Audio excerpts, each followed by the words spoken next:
The Calgary Stampeders are led on offense by quarterback Rick Warman and on defense by last year's top rookie in the Canadian Football League, Harold Hallman. The Edmonton Eskimos take their offensive signals from quarterback Matt Dunnigan. And on defense, the man in charge, number 30, Danny Bass.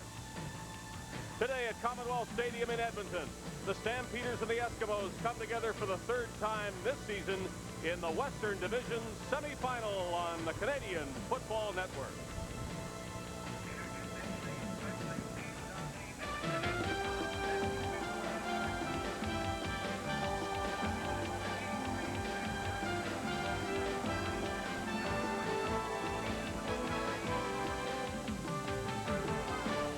The Canadian Football Network, today's Western semifinal from Commonwealth Stadium in Edmonton, is brought to you by Petro-Canada Dealers and Agents. Our energy is Canada. And by Carling O'Keefe Breweries, the CFL is the game around here. Welcome to Commonwealth Stadium in the Western semifinal. The Stampeders and the Eskimos in a battle of Alberta. A good game we expect, and it could be an explosive game. The Stampeders have Larry Willis as their leading receiver, and he's done a lot of talking about what the Stampeders are going to do here today, but he's not entirely healthy. Well, he'll receive some attention not only because of his talking, but because he's been a great receiver. Bruised ribs, he's going to be wearing a flak jacket. Edmonton has big defensive backs. He's going to take some shots whether he's been talking or not. That was the winning touchdown in Calgary's victory over Edmonton on Labor Day. The Stampeders can beat the Eskimos. They told themselves and the Eskimos that on that very day. But explosive in the CFL means Henry Gizmo Williams above all others, and the Eskimos hope he can break one, and he's killed the Stamps this year.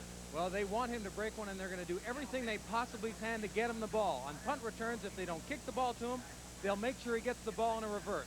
He's definitely a big play man, and he's points on the board for Eskimos. The greatest punt return day in CFL history was by Henry Williams against the Stampeders in this season's first meeting. This is the third and the one that counts, the Western semifinal.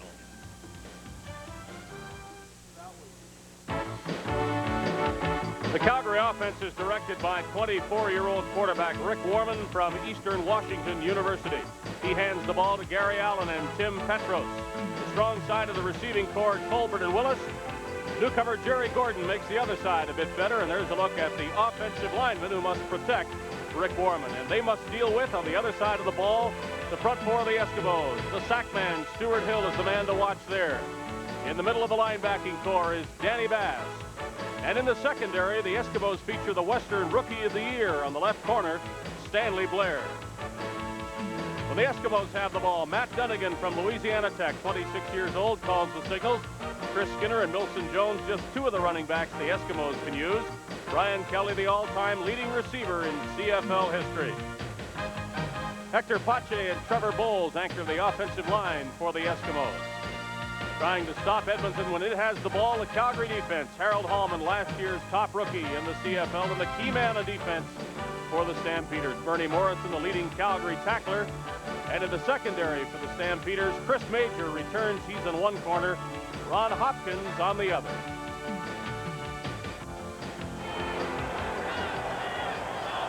The Stampeders have had a couple of games against the Hamilton Tiger Cats to get ready for this, and they have been hard games. Larry Kuharich believes in playing it no other way. The Eskimos did warm up, if that's the word, against the Ottawa Rough Riders. They probably preferred not to play that game, but Joe Faragalli said he's glad they did. A chance to put a game between the loss to BC and this Western semifinal against Calgary.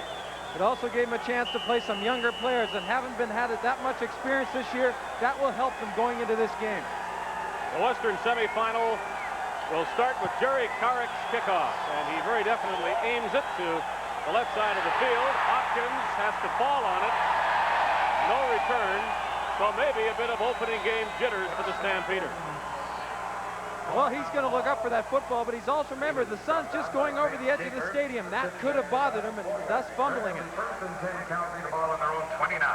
Rick Warman has had some great days and not so good ones as Calgary's quarterback. He began the season as their first stringer. Rick Johnson's injury aided that. Johnson came back, and he got hurt. Rick Warman is now the man who must lead the Stampeders where they want to go to the West Final. Calgary wants to run the ball, and the Eskimos know it, and Edmonton is a tough team against which to run. Tim Petrus, the ball carrier. The weather, as Bob Irving has told you in our game day show, a lot better than we might have expected. In fact, last year, this is what Edmontonians were dealing with in the middle of November. Today, positively balmy by comparison. It certainly is. In the field, a little bit of snow the other day, moisture, it isn't as hard as you might have expected. The 3 yards isn't enough on first down with a run, so the Stampeders will have to throw on second down. Warman through the sidelines, up and down with the catch. And a first down the first time they get the ball, and the new man, Jerry Gordon, brought it down.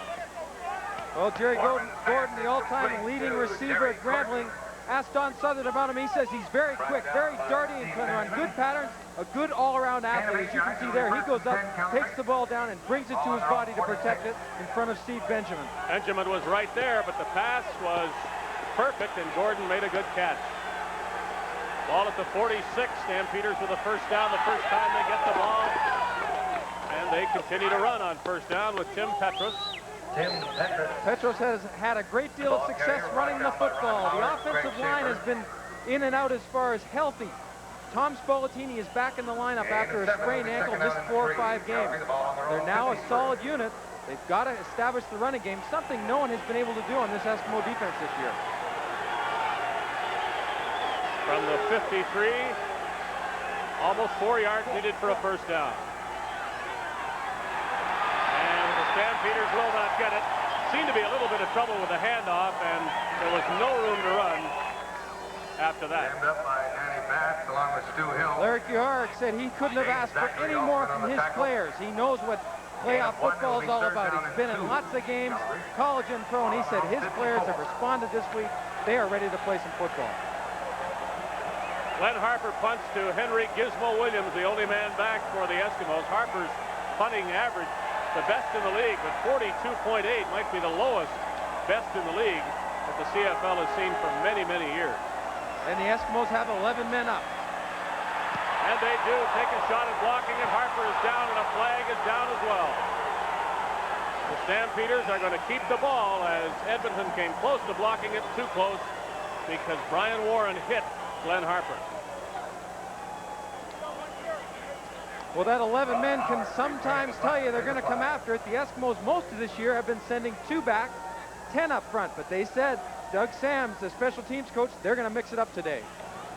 Contacting the kicker, Edmonton 38, no yards, Calgary 39, 5 yards penalty.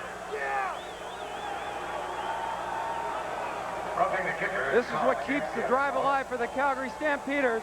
Harper realizes long strides, and those long strides allow them to get in. Takes a little bit longer to get the kick away. Warren hits the ball, but he still hit the kicker.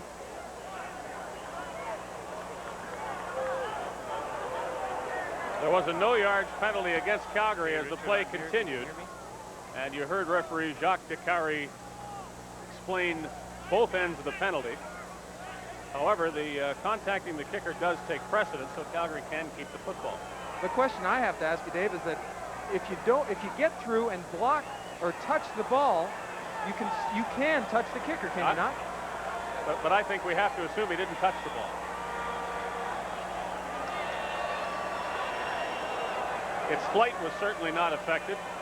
Wasn't a great kick, but Harper had to get it off quickly, and it was a line drive kick, and Warren didn't seem to argue the fact that he hit the punter, not the football. They'll kick again, 3rd and 7. They keep the ball, but because of the no yards at the other end, they don't have enough for a first down to keep the ball. So 3rd down again, and this is a punt, and Henry Williams is going to have a chance unless it goes out of bounds. It does. Well, at practice this week in Calgary, we found that the Stampeders worked very diligently, especially Glenn Harper, of punting the ball angling out of bounds. If he can continue to do that today, as he just did there, they will just shut down the Gizmo. 38-yard punt, no return. Eskimos' first chance for the ball at their 24. Stephen Jones to one side, and howdy-doody Brian Kelly on the other. Dunnigan rolls to Jones' side, throws sideline pattern. Stephen Jones can't get to it. Well, he's running that pattern against the zone. The coverage low down is by Ron Hopkins. Stephen Jones, or what Matt Dunnigan is trying to do, is hit in between those seams before Richie Hall can come over and Ron Hopkins can drop back, and Stephen Jones almost had it. Dunnigan reads the playlist on his wrist and calls a second down play from the Edmonton 24.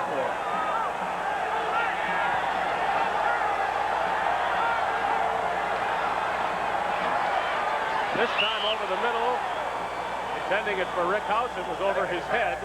And so 2 incomplete passes marked the first offensive series for Edmonton. Watching Rick House there, looking back to the ball, that ball's to be thrown quickly. You have to think the sun's affecting him.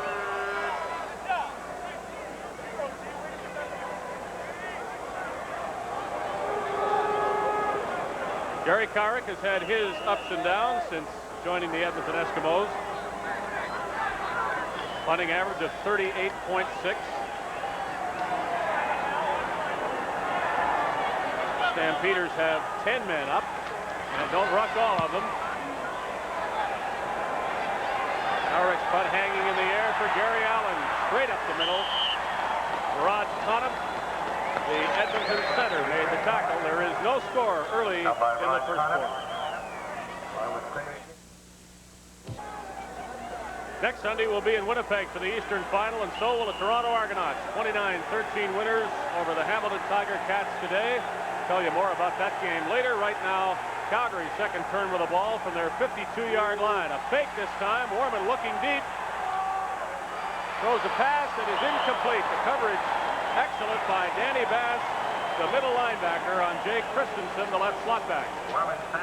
Well, that's a tough assignment for Bass. A lot of the times this year, Bass has to cover running backs out of the backfield. This time it's the slot back, Jay Christensen. He gets good position. Inside out he's working on him, but he's reading the quarterback, reading Warman's eyes, and he's going to the area where the ball's thrown. Good reaction by Bass. Not only did he knock the ball down, but he was able to keep a hand on Christensen and thus prevent the Calgary receiver from going for that ball because it was still up for grabs. Sideline pattern, well thrown by Warman. Tolbert takes a hit as he goes out of bounds. At the 48 of the Eskimos, that is close to a first down. Well, this man right here, Emmanuel Tolbert, could be the gentleman to take an awful lot of pressure off Larry Willis. If Emmanuel Tolbert can catch a lot of footballs today, they can't afford to focus too much on Willis. Therefore, their attack will become much more balanced. And don't let up at the sidelines today, because the defensive backs, the Eskimos, are going to rock them every chance they get. It is a first down. Interesting that Calgary threw first to Jerry Gordon on the other side, then to Emmanuel Tolbert. So Larry Willis, the man who everybody figures is the most dangerous Calgary receiver, hasn't seen the ball yet. Allen, quick hitter in the middle. Good hard running by Gary Allen. He gained 3 of those yards on his own. He certainly did. He hits up in there. Gary Allen possesses some tremendous qualities. Quickness is one of them, and be able to react to what's in front of you. Just smart running here. Whoa, out of the way right there. John Manners had a shot at him. Making tacklers miss, even in close like that, is a real talent. Kearns was the first to grab on and hold on, and he'll get credited with a tackle on Gary Allen.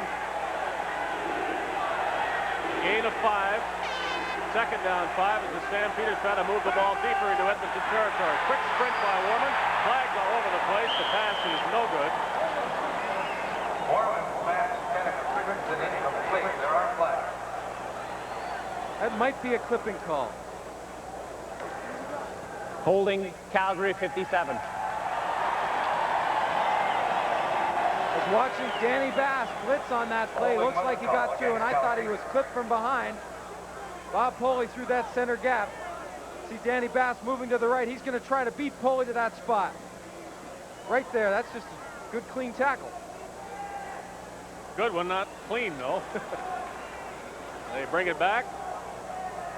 Bob Poley, who is up against Winnipeg's Chris Walby for the Shenley Offensive Lineman Award this season.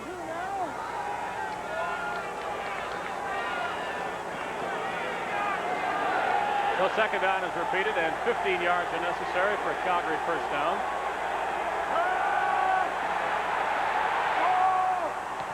Warman, and there is the first try to get the ball to Larry Willis, and it doesn't work. Rick Warman had plenty of protection. Good time to throw the football. which gives the receivers time to get downfield. But I think Larry Willis has to be a little bit more aggressive to catch the football, because guys like Stanley Blair are going to put pressure on them and come back when the ball's thrown. A good sign for Calgary, though, is that Warman is putting the passes where he wants them, except for the play which was called back by penalty. Every one of his passes has been right there. Harper to the sidelines again, and Gizmo can just watch and wave. And the fans don't like it, but the Stampeders do. No score, 9-10 left, opening quarter.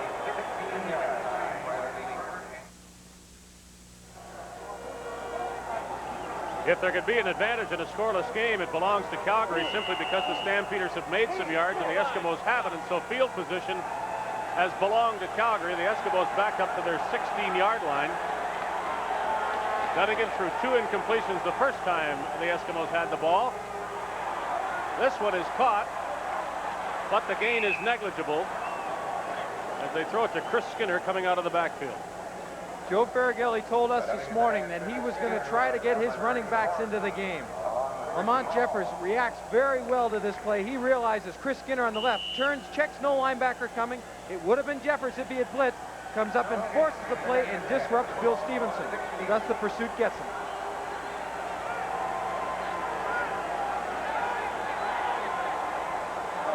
Everybody moving, and Dunnigan took a hit, and there's going to be a penalty and some reaction by the Eskimos. Bruce Green came and now cries innocent, but with everything apparently stopped, he laid a bit of a hit on Dunnigan. Offside, Calgary 38. Major foul, unnecessary roughness, Calgary 38. When Larry Kaharick saw Bruce Green for the first time, he was wearing an Eskimo sweater. In one of the games they were playing against the Stampeders, Bruce Green came across and just hammered running back Tim Petros after the play was over. When Green ended up in Calgary, he took him aside and said, look, I'm glad you're here, but we're not going to have any of that cheap stuff when you're a Calgary Stampeder. That cost them right there.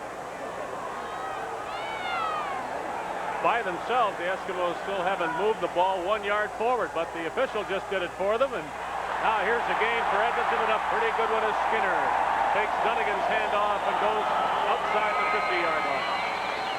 Well, Dave, as I started to say earlier, when we talked to Joe Farragelli earlier on today, he said he wanted to establish a running game, more so than any other game this year, because he realizes of the field conditions and how things can change. Skinner gets the ball deep in the backfield. He's got 4 yards before he gets to the line of scrimmage. That offensive line comes off the ball well. You see Blanchard and Pache downfield blocking. Marco Sincar holds onto the football. They'll rule him down near the Calgary 50-yard line, which is close to another Edmonton first down.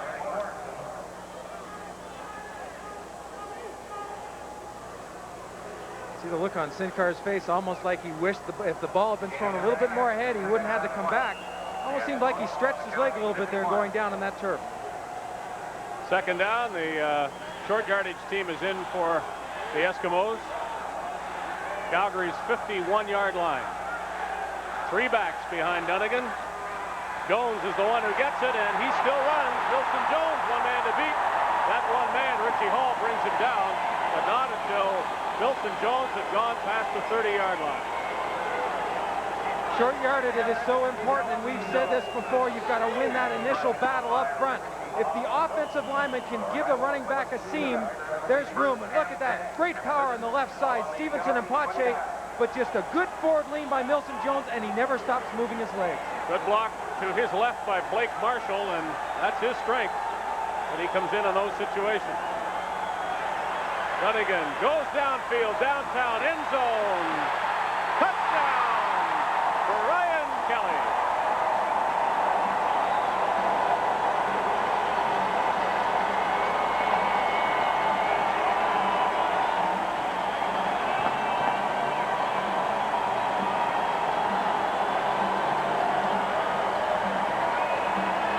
Calgary coach Fred Blitnikoff said Brian Kelly gets to the ball better than any receiver. And you'll see why right here. He makes adjustments on Chris Major. Always know where the ball's going. Slight adjustment at the end there. He beats the 22-year-old from Carolina easily. What a beautiful pass by Dunnigan. It could not have been thrown any better, and Kelly knew that it would be there if he kept running. Gary Carrick makes the point after. Brian Kelly, who holds all the records for pass receiving, just adds to it with a playoff touchdown against the Stampeders.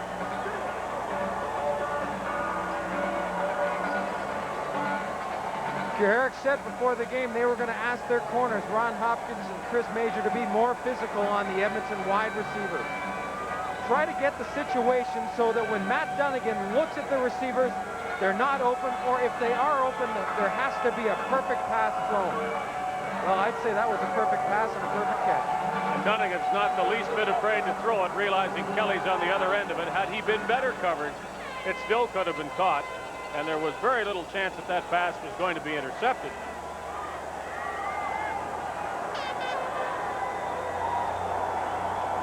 So in looking back to that drive, I guess we can say that Bruce Green's penalty was very harmful to Calgary. Not only did it give the Eskimos their first down, but it might have woken Edmonton up a bit. Ron Hopkins, who led all kick returners in the CFL, over 1,000 yards, gets over the 40-yard line this time.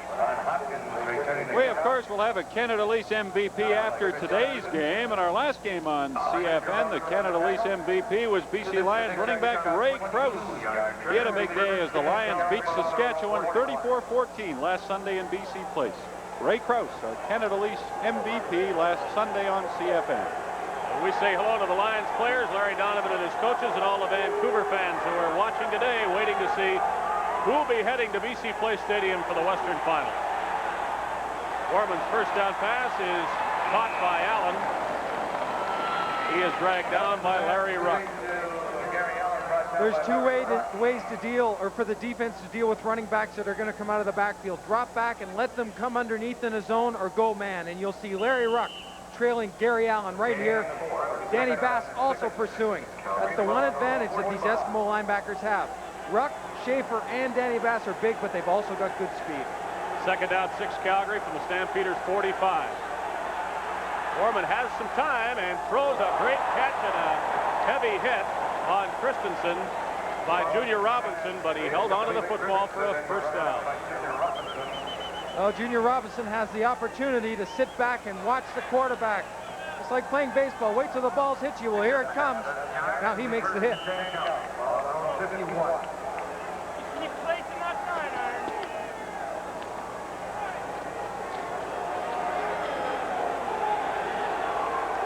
Stampeders at their 51-yard line after their third first down of the game. Gorman throws underneath. Tim Petros drags the tackler, and Danny Bass hits the ground, saying, I almost let him get away. Well, if you keep hitting your running backs out of the backfield in that center area or inside receivers, you can tighten down a defense. You start to shrink the area, and I think when you do that, you set yourself up for going deep. I think that's what Warman's trying to do. Gorman looks very confident. The Eskimos really haven't pressured him yet, and that has been a problem in Edmonton this season. The lack of what used to be a ferocious pass rush. They get to it this time, though. Gorman took a little too long, and Stuart Hill was there, and so was Dan Kearns. Well, you can only ask so much from your offensive line. Warman had a good opportunity to see what was going on downfield, but Stuart Hill finished the '87 season with 18 sacks. This is one of the reasons. His great quickness. That Armin gets right over top of Kerry Elarenko, gets by, and his quickness allows him to move with Warman, make the sack. Loss of 7 as Stuart Hill sacks Rick Warman. Ball back at the Edmonton 53. Has time this time, throws a short pass. Not nearly enough for the first down. Petros was the receiver. Warman's pass is complete to Petros. Brought down by Larry Ruck.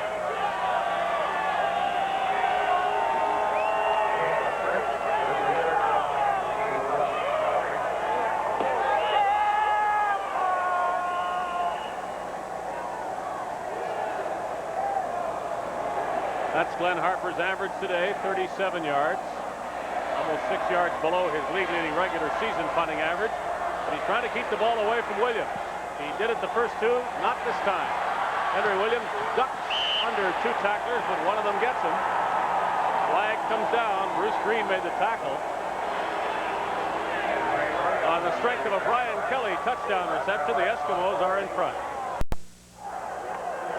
Bruce Green has taken another Calgary penalty for a face mask on Henry Williams, who came off the field limping.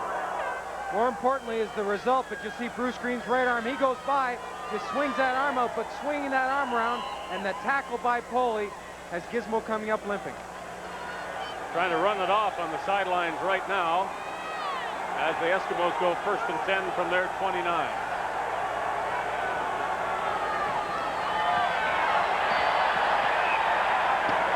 Edmonton with some success along the ground. Chris Skinner and Milson Jones, 2 powerful runners.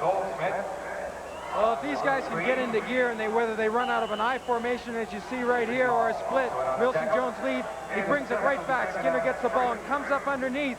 These guys are big and strong enough, even when they are hit by Vince Goldsmith on the line, they can carry him 5 or 6 yards. 6 that time from the 29 to the 35 of the Eskimos. 2nd down and 4. This is Jones, and he almost broke that one into the open. Did get the 1st down. Milson Jones is very effective on a hard ground. He almost likes to play on solid turf, frozen turf, because he's got those quick feet and moving him around little steps. He doesn't slide as much as somebody wants to plant and go all the time. These are the fans on the warm side of the field looking into that sun, and there you see the effect on the players and sometimes on our cameras as well. Bright sun, diminishing as the afternoon goes on. Again, there are whistles as the play develops, and the Stampeders definitely jump. The question is, were they drawn offside? Offside, Calgary 75, 1st down repeated. Well, penalties really hurting Calgary, and it has not been a big problem in Calgary this season. The Stampeders, very good, fewest times penalized in the league, tied with Saskatchewan.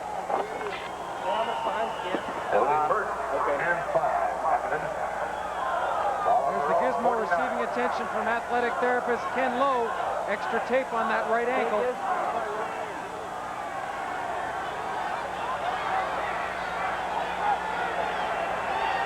1st and 5. Flag comes down. Donegan to Jones.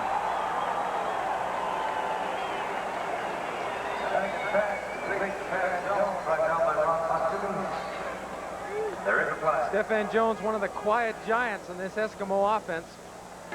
Procedure, Edmonton 63, 1st down repeated. Hector Pate caught for moving a little bit early, but they're saying Stephen Jones, you know, he's quietly gone about his business, over 1,000 yards in receiving. His total output this year is over 2,000 yards for the Eskimos in receiving, rushing, and kickoff returns. So he's made quite a difference. As you see Pate on the left side moving prematurely. It'll be 1st and 10, but in the ball on their own 45. So we're back where we started at 1st and 10. Edmonton with the ball at the 44-yard line. 7-0 Eskimos as we approach the final minute of the opening quarter.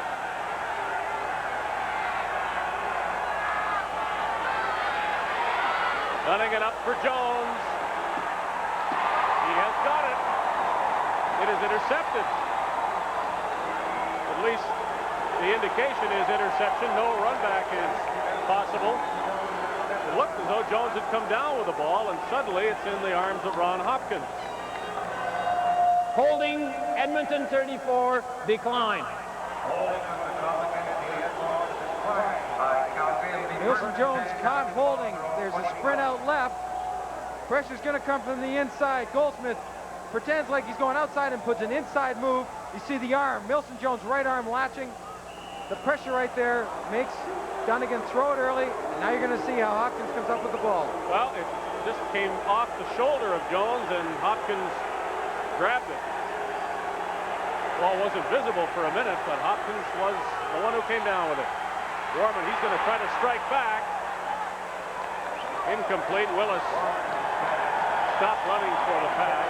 Right back in Calgary.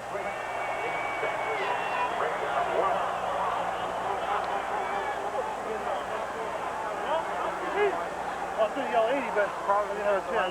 Right. Where's the back? Right here. Okay.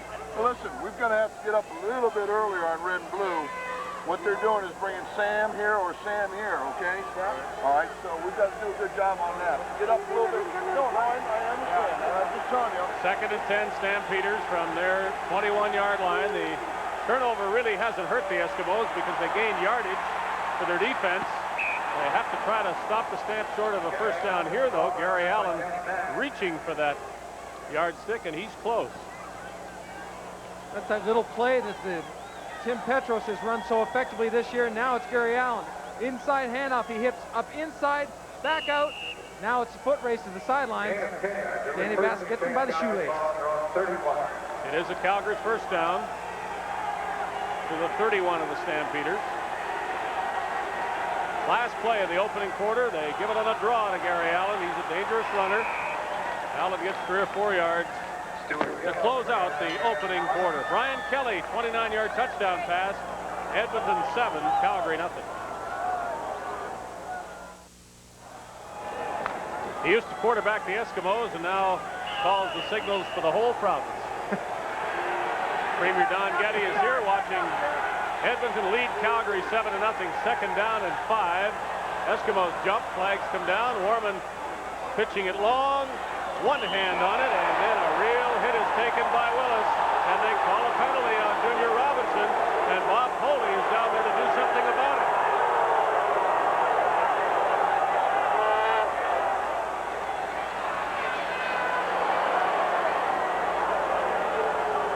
Your critique of that call, Neil?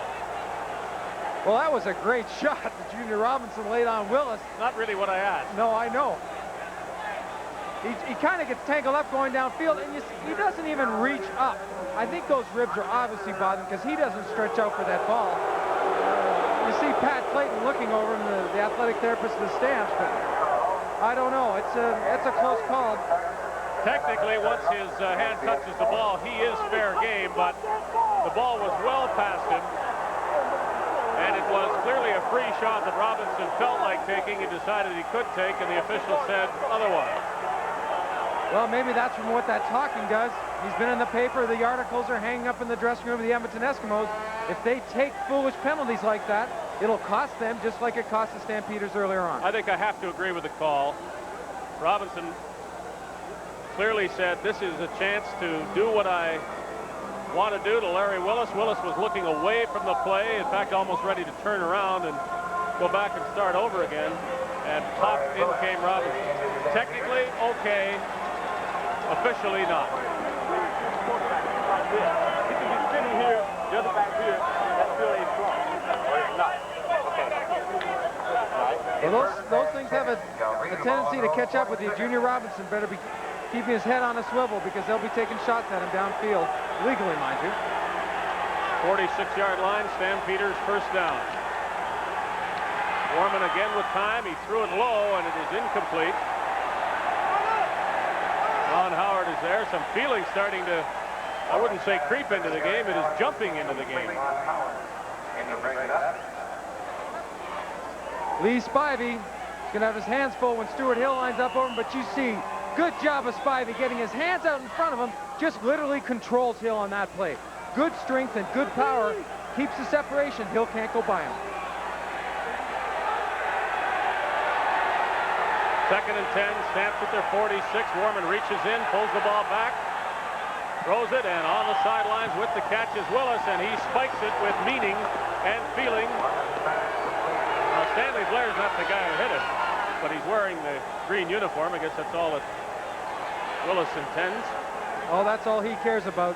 Just look at the quarterback that all he's done is win this year. They can't figure out he hasn't got a strong arm. He can't run very well, but he does a good job of putting the ball right to the outside. Willis runs a good pattern on Stanley Blair.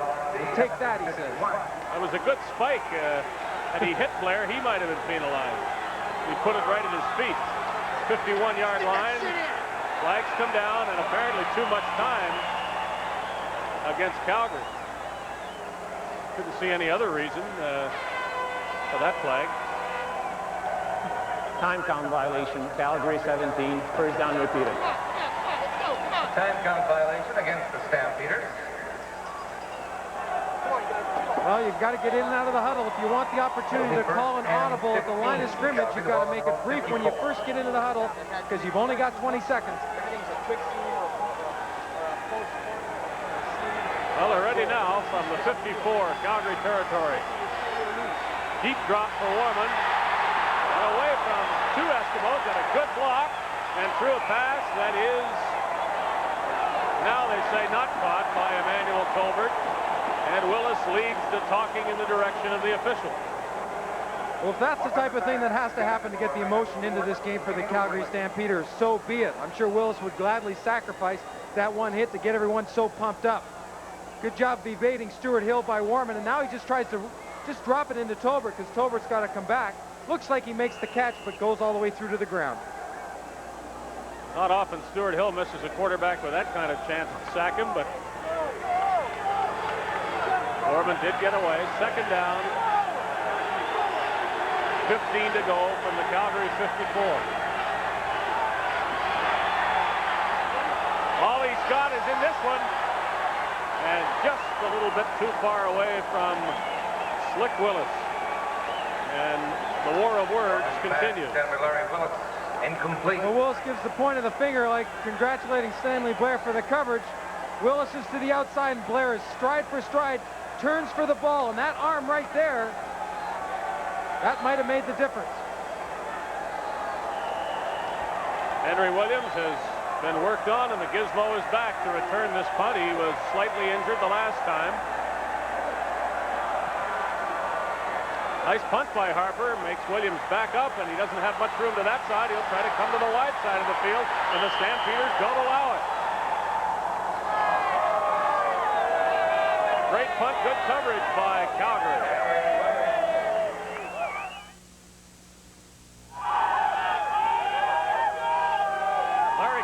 Said he wanted to see as many Calgary people as possible here, was a bit disappointed at the numbers that he'd heard. I don't know if he has time to count them, but he won't have any trouble recognizing them. And won't be disappointed either. Way back at their 4-yard line, the Eskimos with a flag down, given to Milson Jones for 3 yards on first down. A lot of flags coming in this game. A lot of offside and illegal procedures so far. Offside, Calgary number 14, first down the field. Larry Hogue snugging up to the line of scrimmage. Bruce Green was also inside threatening the blitz. But they've got a great opportunity right here with Edmonton in a hole. They can't give it away by making silly mistakes like coming offside. Well, in many ways, the worst penalty from a coach's standpoint is offside.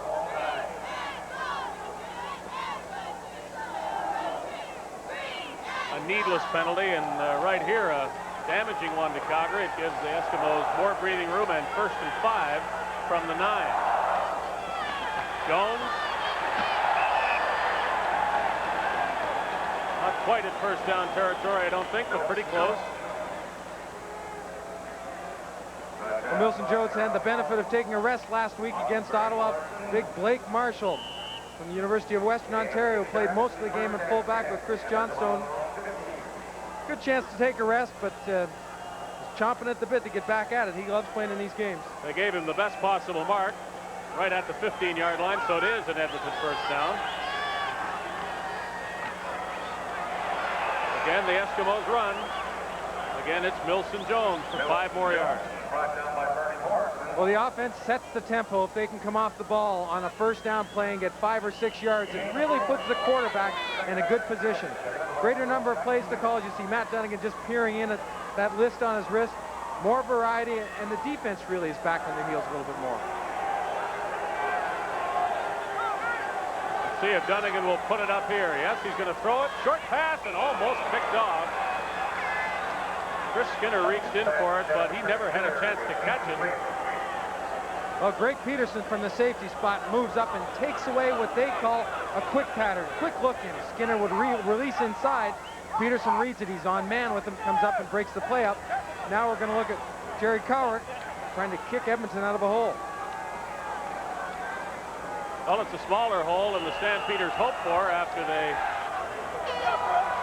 pinned Henry Williams deep at his 4-yard line. The offside penalty hurt Calgary.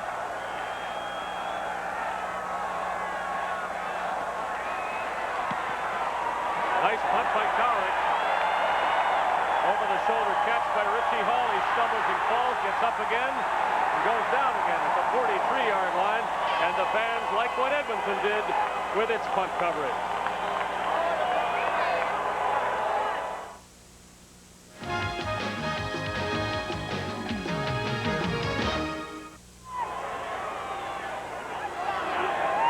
We'll second that. You betcha.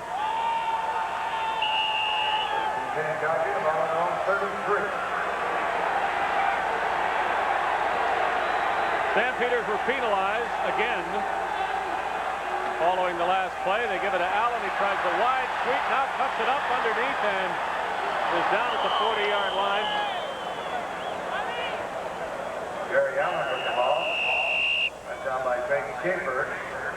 For this play to have some success, you've got to cut off the inside flow. Craig Schaefer, who started the year with the Ottawa Rough Riders, gets inside and then out of the block on Petros and runs down Allen.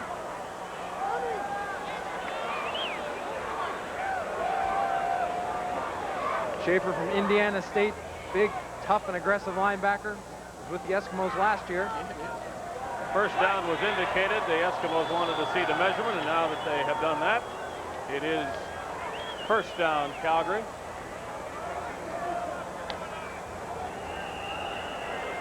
Well, when we talked about the talking during the week, you see maybe one of the results right there. Larry Willis didn't think Benjamin could cover him. Oh, Willis is over on the other side now against Stanley Blair. Benjamin has Jerry Gordon. Tim Petros is knocked down. He wanted to run with that ball and felt he could, but there's Brian Warren celebrating the tackle. A little dump screen, you'll see Tim Petros step inside, then slide right back out. They're in a man coverage, and Warren fights off the block and then gets a chance to pull Petros down.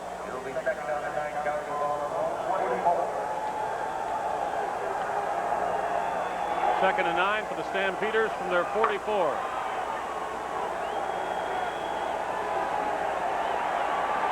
Another deep toss by Warman. Willis was the intended receiver. He was behind, or Tolbert rather, was behind the defender. However, the pass was too deep. Well, that was a close one. Warman and Tolbert know how close it was. He was behind the man. He just couldn't drop the ball in.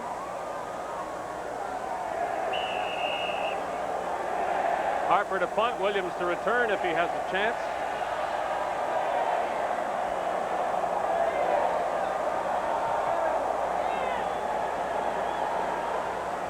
And again, Gizmo right at the sidelines, and he's going to take what is there rather than try to run to the far side of the field. The CFL has put together an official theme song and video for the 75th Grey Cup game, November 29th in Vancouver, written and sung by Calgary Stan Foster and produced by Tim Feehan of Toronto. It's called Heroes, and we will have the pleasure of unveiling it at halftime today on the Canadian Football Network. One who lives in risk because destiny would have no other way. And we think you'll have the pleasure of watching Heroes at halftime. Watch it and then ask yourself if the disappearance of the CFL would bother you. And I think you'll have to say yes.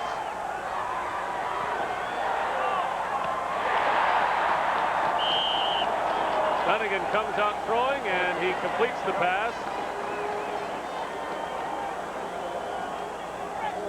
Speed of Stephen Jones, any corner in the league has to respect it. It's that raw power that he possesses. As I've told you earlier, he's been a great addition to this offense. He just turns around right in front of Ron Hopkins and comes back to the football, makes a nice target for Dunnigan. From the Edmonton 31, a nice sideline pass to Kelly, and he manages to stay in bounds. Chris Major can hardly believe it that the pass was caught and that he didn't make the tackle and that Kelly was still running upfield. Another flag. One more, and I think we got enough for a quilt on the Holding size bed. 66, Edmonton, first down repeated. Trevor Bowles, the right side, the right tackle on the offensive line.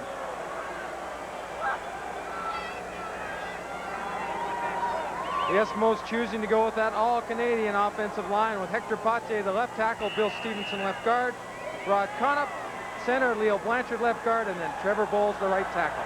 16 penalties in a quarter and a half of football. First and 20 from the 21. Dunnigan again for Kelly. Oh, my goodness, did he turn the receiver around?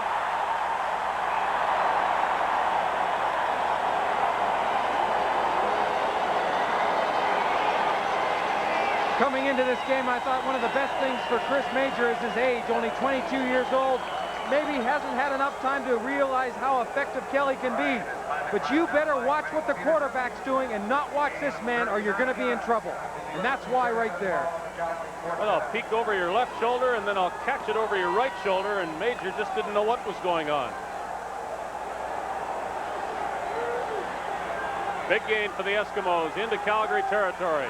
Dunnigan pumps once and throws a little screen over the middle to Skinner. Another flag is down. Skinner breaks tackles, though, and dives ahead to the 44.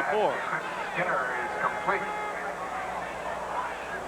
That's down by the black jumpers, but there are flags.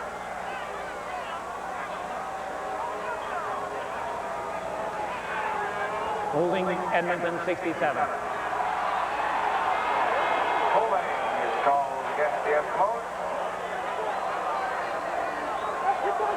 Rod Conop, they seem to be passing it around. This time he's been called. Right in the center, he's snapping the ball down again. He's moving on Beliveau, and that right arm that goes up to try to hook the shoulder pad, hooked on a little bit too much.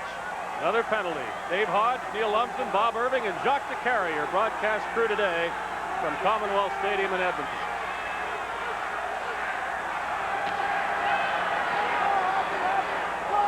Jones goes high, one hand on it, and there are two hands of Ron Hopkins on the ball at the end of the play, his second interception of the game.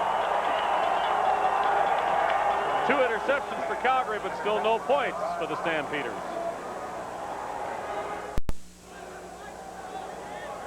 Ron Hopkins comes up with the interception. You see Stephan Jones making his cut off Marco Sincar. The ball's thrown a little bit too high. Jones tries to pull it down himself. Hopkins was the recipient. Stampeders at their 33. Don Wilson almost had that one for an Edmonton interception.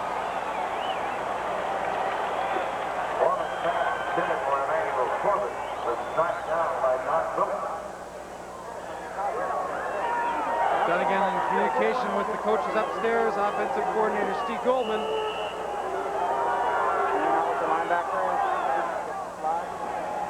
Probably trying to get a clearer picture on what the defense is doing and where they're dropping and where they can be more effective. You can't be too upset with the interceptions. Both have occurred in Calgary territory on fairly long passes.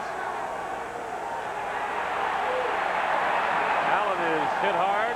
Eskimos get the ball back for the offense. Brian Warren all steamed up. And rightfully so. Joe Farragelli said that his team was so pumped up this week they tried to gear down practice as week went on. But you see that penetration, him getting up the field early, taking on Rob Smith, the right guard, makes the running back go up prematurely, destroys the play. Harper's been doing a good job at punting the ball right through the sidelines and limiting the area with which Williams has to work, and he's going to do it again, but cut it off the side of his foot and put it right down the middle. Williams will go to the outside this time and get whatever is there. Tim Petros knocked him out of bounds near midfield. Boy, you don't want to be snoozing on the sidelines. You just turn to be talking to a coach and something like that happens.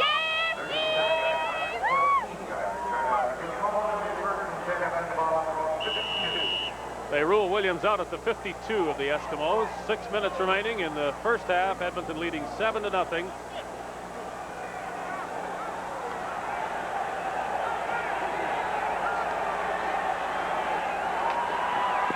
Dunnigan finds Jones, 2 men on him, and they bring him down at the Calgary 50, a couple of yards short of a first down. It's now the little things, the subtleties that Matt Dunnigan is doing running this Eskimo offense that has made him more effective. And that quick pass to Stephan Jones, he takes a 3-step drop. He looks quickly to the right, but then fires the ball to the left. Jerry Carrick has only punted twice. That's because the Eskimos put the ball in the end zone once and put it into the arms of Ron Hopkins twice. 2nd and 2 from the Calgary 50. Short yardage man is Milson Jones, and I don't think he's got it. Good hard charge by the Calgary defense. Jones the back man in that stacked backfield, and Lamont Jeffers was in there quickly. Well, Lamont Jeffers comes around the pile and then sneaks in the back door. That quickness right there, and then he comes straight down the line, making contact with Jones early. Makes it tough. Dunnigan's still there. Joe Ferragalli lifts the eyebrows and says, we're going for it.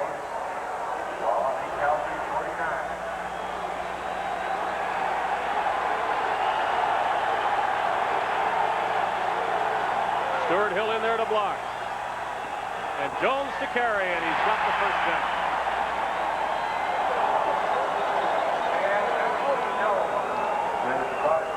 It seems like Joe's been getting a haircut every week now. Going to start letting it grow in a bit. It's going to get cold. Just hit it up in there. Buckle up those chin straps and come off the football. And this is what you have to do in short yardage. See Bernie Morrison just fly in and take on Blake Marshall, but not enough time. 6 times they've rushed for a first down, 9 times total. Flags fly again. Larry Kuharich said he wanted a low-scoring game. He wanted some points in that low-scoring game to be certain for Calgary, but he didn't want a shootout. Calgary 84, first down repeated. And right now he's got a defensive battle that he wanted. Well, he said it. We can keep it close, and in other words, not get into a high-flying game like they have in their last 2 contests with Tiger Cats. Looks a lot better for them.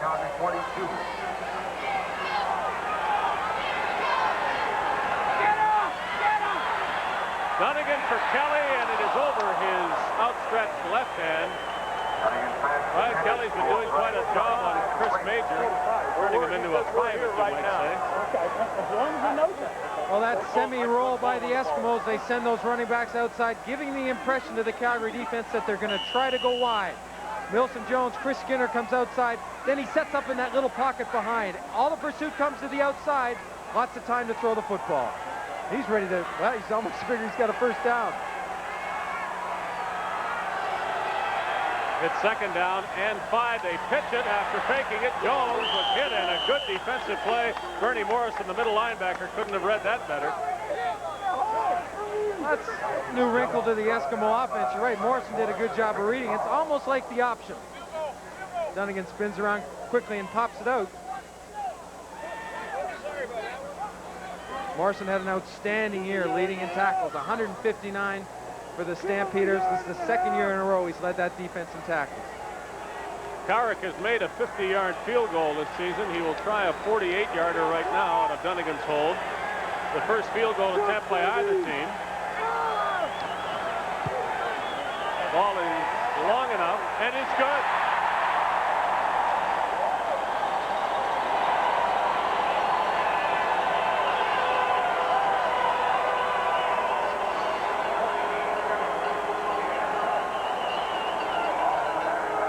In the BC game for first place, Carrick missed some field goals that could have won it for Edmonton. Here he makes one.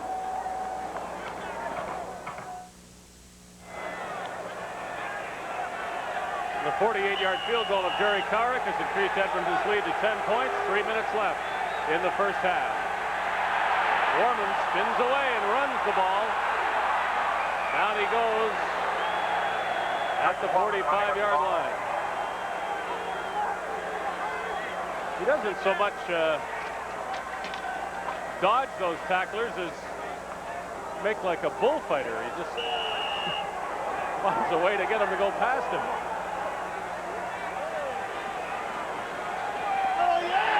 Eskimos in there quickly. It was 2nd down and short, and John Mandrix is doing all the tilting and celebrating of that play. Now Larry Kuharich is a well-known 3rd down and gambling coach.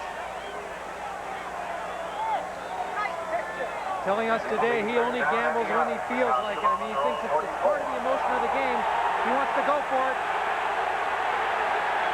And Warman will throw. fires. The pass is caught. A risky play perhaps, but Worman put the ball right where Jerry Gordon was.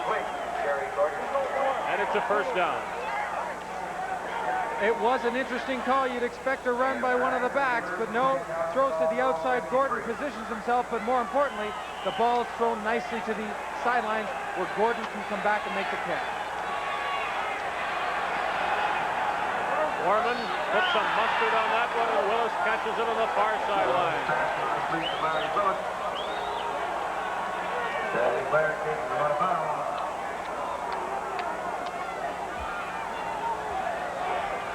Worman's doing a good job of stringing the ball out to the sidelines, a semi-roll. See Stuart Hill trying to get pressure, but keeps getting pushed out, and Willis recovering from that late shot by Robinson, coming back with some big catches. Boy, Worman is really throwing the ball hard, and Willis made the catch, and he's trying to spur his own mates on. Herrick, he wanted to gamble, he wanted to drive, something before halftime, and the Stampeders are putting it into motion now. Well, they're going into that hurry-up offense where the play's being called at the line of scrimmage. See if they can throw the defense of the Eskimos off. Draw play, and it really opened up for Gary Allen to the 10-yard line. Gary Allen with the ball right down by junior. Well, they've got him off guard right now. A great play. A draw hit up the middle. The Eskimos are coming hard, and Eric with Rick Johnson there on his left, helping with some play calling. Looking a little bit like Sandy there with that hat, isn't he? They better keep him away from West Edmonton Mall after the game, or he could attract the crowd. Worman looking for a receiver, throwing it into the end zone, and it is incomplete. He perhaps intended it to be that. Worman's pass intended in the end zone for Gary Allen. The last Allen. thing he wants to do after orchestrating such a nice drive down the field is to throw the ball away when he doesn't have to. You're looking at a man who was worked out in pads this week, shoulder pads and helmet twice. He'll be ready for the Western Final if they get an opportunity to play in it. Rick Johnson wants a big play. That's what he's saying into that microphone. And if they don't get it on second down, they're just liable to try to get it on third down. Although there would be a chance for their first points in the game by kicking a field goal. Here's the try for a touchdown on second down. Worman to the corner, and I don't know which receiver he wanted. Both Willis and Tolbert were there, but neither one seemed to turn to the ball decisively. Well, Worman again getting good protection by his offensive line and gets a chance to step up. But you're right, he's throwing to that area in the end zone where the receivers almost seem confused. You try to separate your receivers in the end zone so you don't pull. The coverage is in. You see two guys close together, they can almost touch each other. Willis and Tolbert both looking back, trying to figure out who the ball's supposed to be thrown to. Well, he won't risk his luck. One third down gamble set up the chance for some points, and he'll take the points and disdain the second gambling opportunity here as J.T. Hay makes the short field goal, and the Stampeders are on the board. 1:55 to go in the first half. I think those are important points. The gamble there could have really deflated the whole team, not just the offense. And I think coming away with 3 points, now there's only 7-point difference. Minute 55 left in the half. They're in good shape.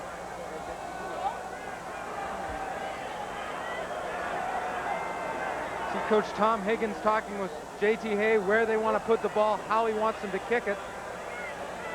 Preferably keeping it on the ground, get a little bit more distance, hopefully a lucky bounce. They've been concerned a little bit with Hay. He'd missed a couple of short field goals late in the season, but he made no mistake on that. The other problem for Calgary with the kicking game has been kickoffs that just don't get the job done. They're either not deep enough or the coverage isn't good enough because the other team is starting in good field position. And if the Eskimos get good field position here, they'll have a chance to add some points before halftime.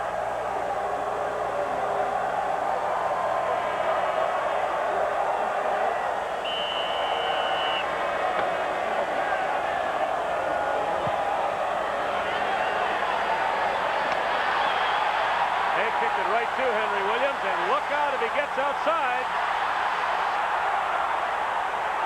Almost.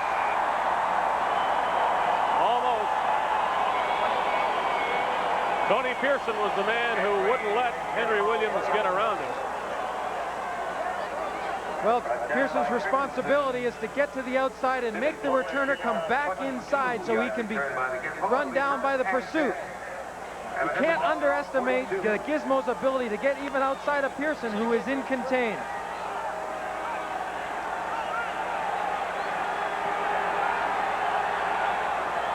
Stampeders jump offside. Well, that's a lot of offside penalties against Calgary today, and you add up all those 5 yards times 5. Offside, Calgary 78, first down repeated. Well, it could very well be that Matt Dunnigan is, when he's up at the quarter or behind the center, is changing the snap count and snapping the calls out.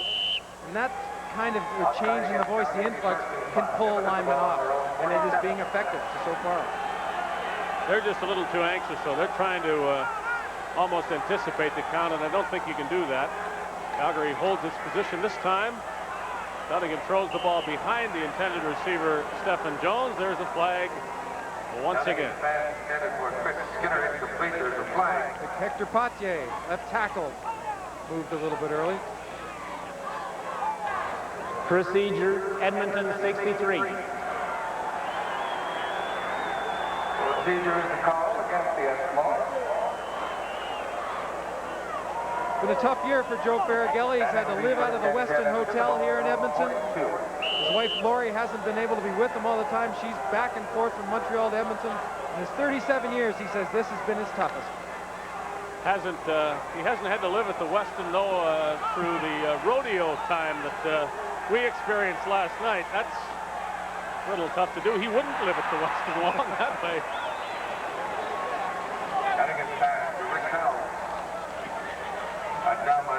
Rick House caught the pass. Yes, the Canadian rodeo finals are on here, and they're on 24 hours a day. On some floors they are, aren't they? Gain of 8. It'll be second down and 2. I saw a little human calf roping outside my door at about 4 in the morning. They had absolutely no regard for the need of sleep on the part of announcers prior to a football game.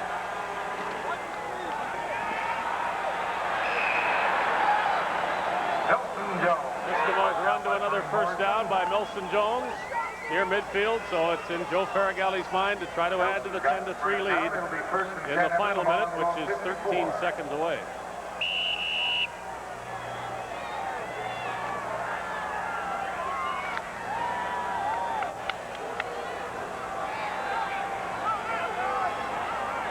As the ball is snapped, we are in the final minute of the first half. 10-3 Eskimos, and Dunnigan goes down. As the Stampeders finally are able to get some pressure on him. Larry Hogue added it from the secondary. Well, they say when you blitz, you better get to the quarterback quickly because you leave yourself vulnerable somewhere in the defense. And you can't give a quarterback like Dunnigan time to find that vulnerability.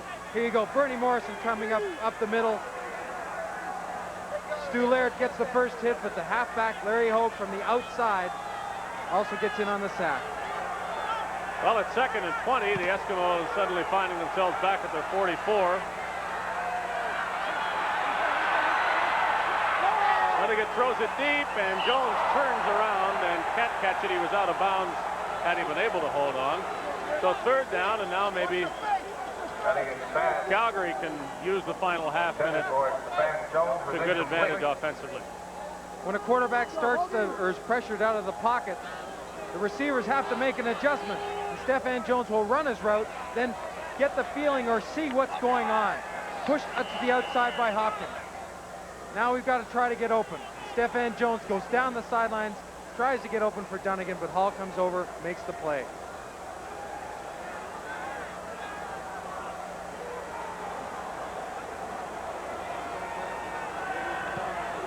Not a good kick by Cowrick. That will enable the Stampeders to look at the scoreboard and think in terms of adding to their 3 points.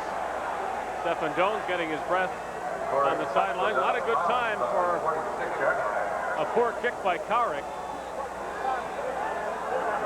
Well, with 27 seconds left in the second quarter, Rick Gorman will have an opportunity from the 46-yard line to get the Stampeders in field goal range, maybe even get themselves a touchdown. A decent punt might have made the Stampeders think conservatively, but they're not going to do that now.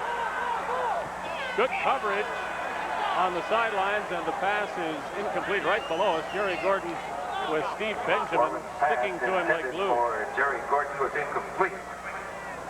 Well, while Gorman plans his next play and gets ready to execute it, he's got to make sure he doesn't throw an interception and give the Eskimos a chance to go in with padding their lead even more.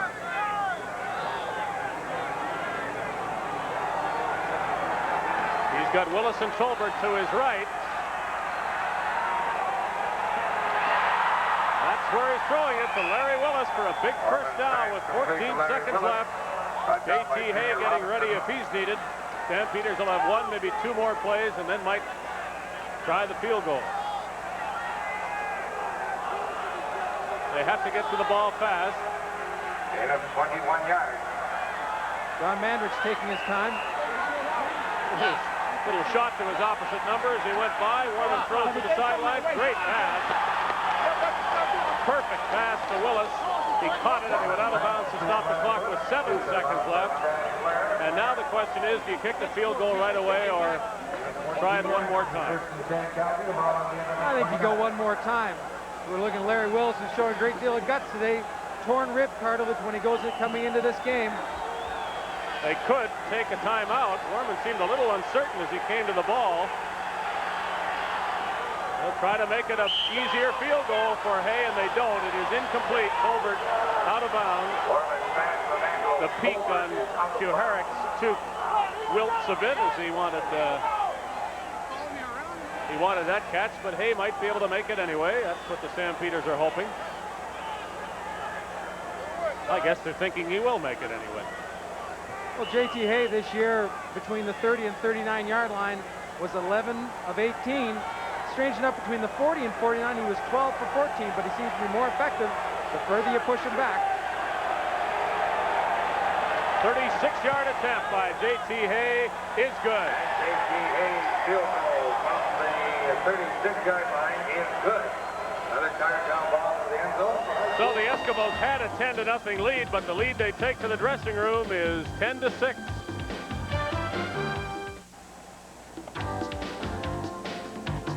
Well, they've got quite a game going here at Commonwealth Stadium in Edmonton in the Western semifinal. The Eskimos lead the Calgary Stampeders 10-6 at halftime. Two late field goals by J.T. Hay in that second quarter, putting Calgary on the board. In the Eastern semifinal today, the Toronto Argonauts, as many expected them to, defeated the Hamilton Tiger Cats 29-13. It was a defensive struggle early. Lance Chomick with 3 field goals. This his third as the Argos ran out to an early lead. In the second quarter, the Tiger Cats got through to block a Hank Elesic punt. Terry Lenny blocked it and then picked it up in the end zone for the Hamilton touchdown. That made the score 11-7 Toronto. The Argos came back. Rodney Harding got a hand on a Bernie Ruoff kick. And that put Toronto in a situation where they would drive downfield with the help of a pass interference call and get this touchdown from Gil Finnerty going over the top. 18-7. Bernie Ruoff a late field goal made it 18-10 Toronto at halftime. Then the Hamilton offense got going. Porras to Stapler, a big gainer, put the Ticats in scoring position. Ruoff with a field goal. It was 21-13 Toronto. All Argos after that. Gil Finnerty with this big run, a 50-yarder, and he had quite a day.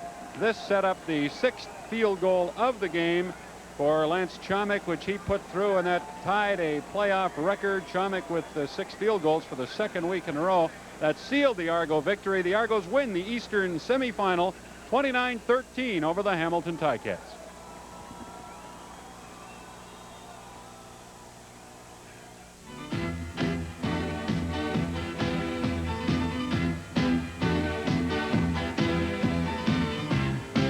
Sunday from Winnipeg, it's game day and the Eastern Final on CFN.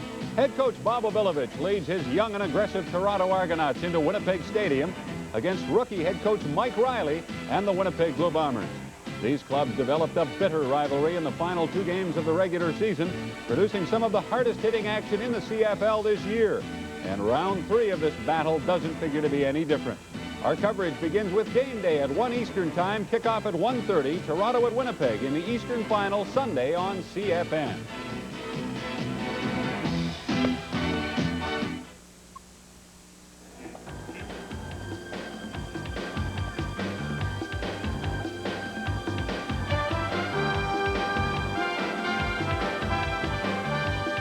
Halftime at Commonwealth Stadium in Edmonton, and the Eskimos lead the Calgary Stampeders by a score of 10-6. This year's Grey Cup game in Vancouver will be the 75th in CFL history, and to commemorate that occasion, the league had Calgary singer and songwriter Stan Foster and Toronto producer Tim Feehan collaborate on a special Grey Cup song. It's called Heroes.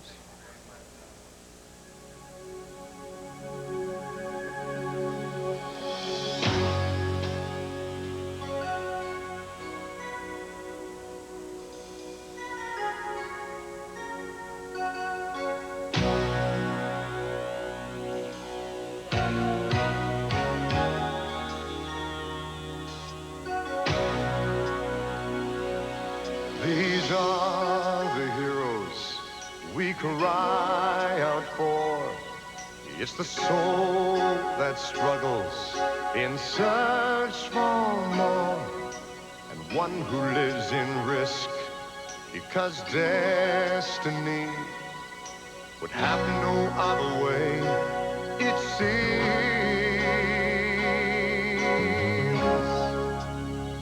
These are the heroes when glory's hand is raised, the common man who goes without sole praise can fall on one whose shoulders will carry fame. These are the heroes of the game.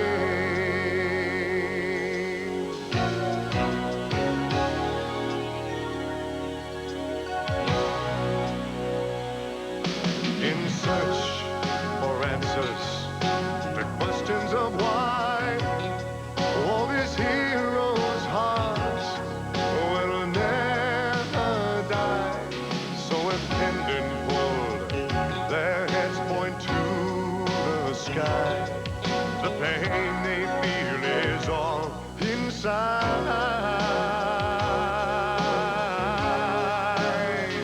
These are the heroes when glory's hand is raised, the common man who goes without sole praise can fall on one whose shoulders will carry fame. These are the heroes of the game.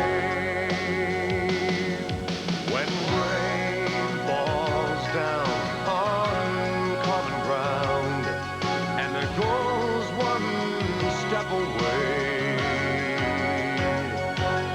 a cry will rise above the crowd, and the victor's voice will say,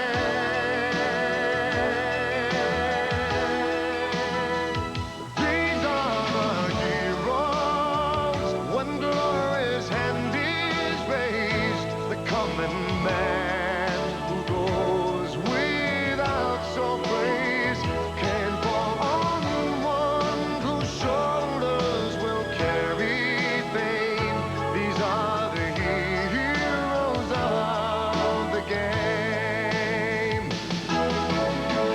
These are the heroes when glory's hand is raised, the common man who goes without sole praise can fall on one whose shoulders will carry fame.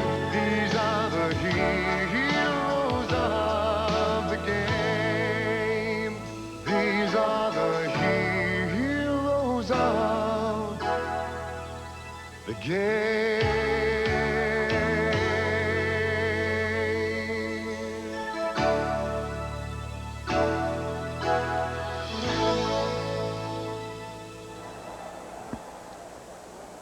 And Tim Feehan and Stan Foster are to be congratulated for that outstanding bit of work, the official song and video of this year's Grey Cup game in Vancouver, the 75th in the history of the CFL. Here at Commonwealth Stadium, we're at halftime. The Eskimos lead by 4.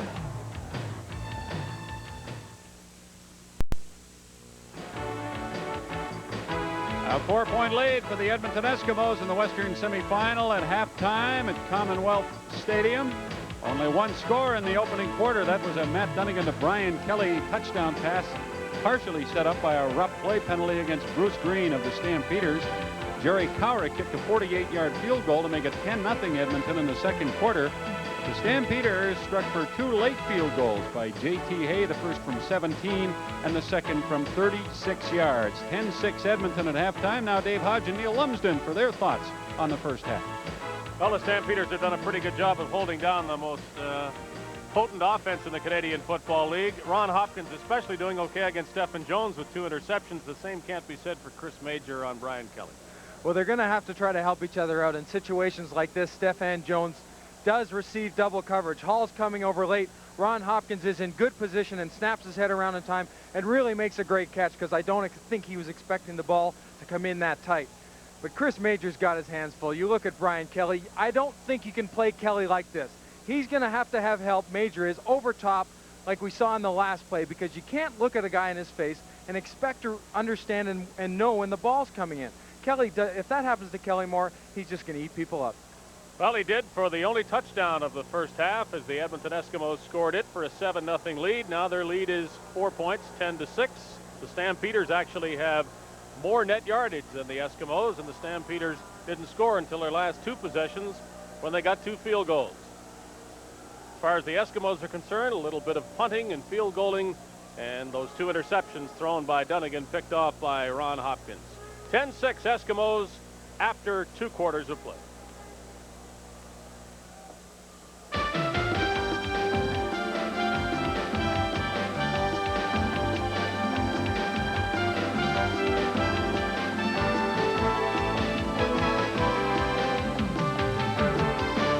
Today's CFN game from Edmonton is being brought to you by Carling O'Keefe Breweries. The CFL is the game around here.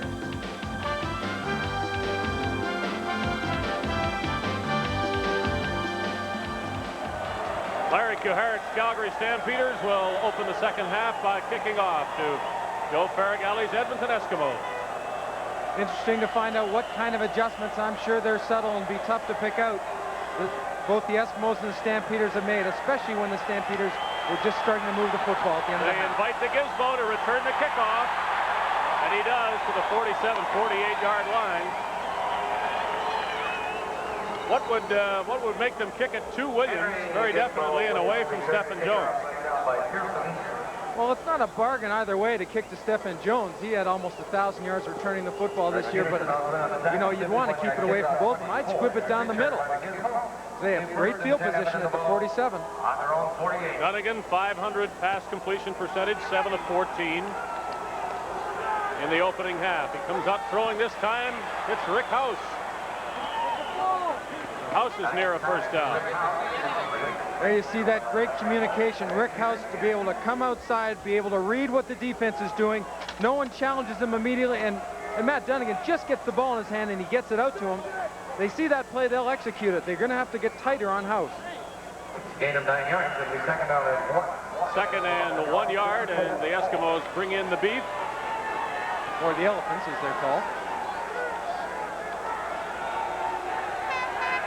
Hill on one side to block. Dunnigan goes off the right guard and gets the first down. I'm still waiting for Joe Farragalley to send in the pass off that play. Stuart Hill's got a touchdown this year from a short yardage situation, lining up tight like a tight end and going downfield. It's a great play.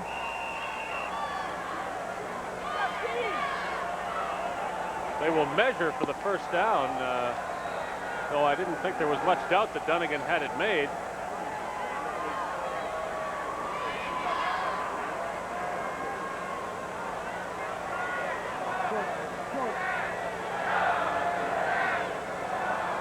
Not really close, but the Stampeders wanted to see it.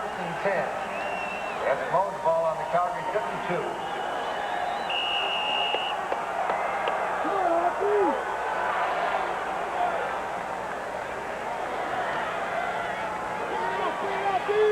Kelly comes to the right, and there Chris Major greets him. Jones against Hopkins on the other side. They run the ball to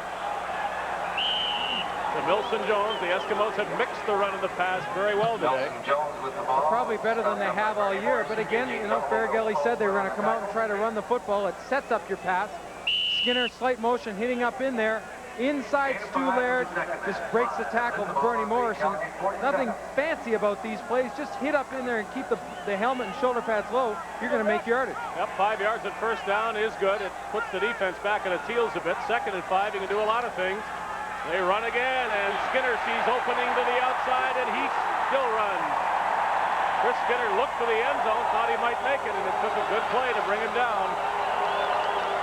Asking Larry Kuharek this week what scared him about the Edmonton Eskimos, he said Skinner, Jones, Kelly, Dunnigan. Watch him hit up in here and then bounce outside of Milson Jones' block and outrun Green to the sidelines, and then get going north and south. Receivers working downfield, trying to throw a block. That makes the difference on plays like that. Richie Hall had to make a very good play, spinning away from a block to make that saving tackle. Flag down, Dunnigan to Kelly. He's got it into the 4-yard line. There is a flag.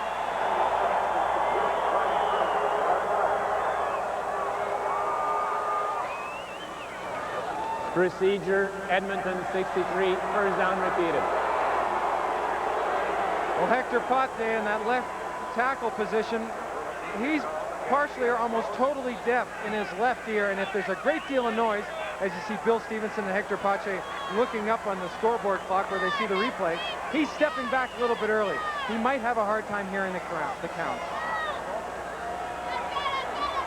That's unusual for him. He hasn't done that this year. Back at the 31-yard line of the Stampeders, 1st and 15 Eskimos. Jones for 5 yards or so.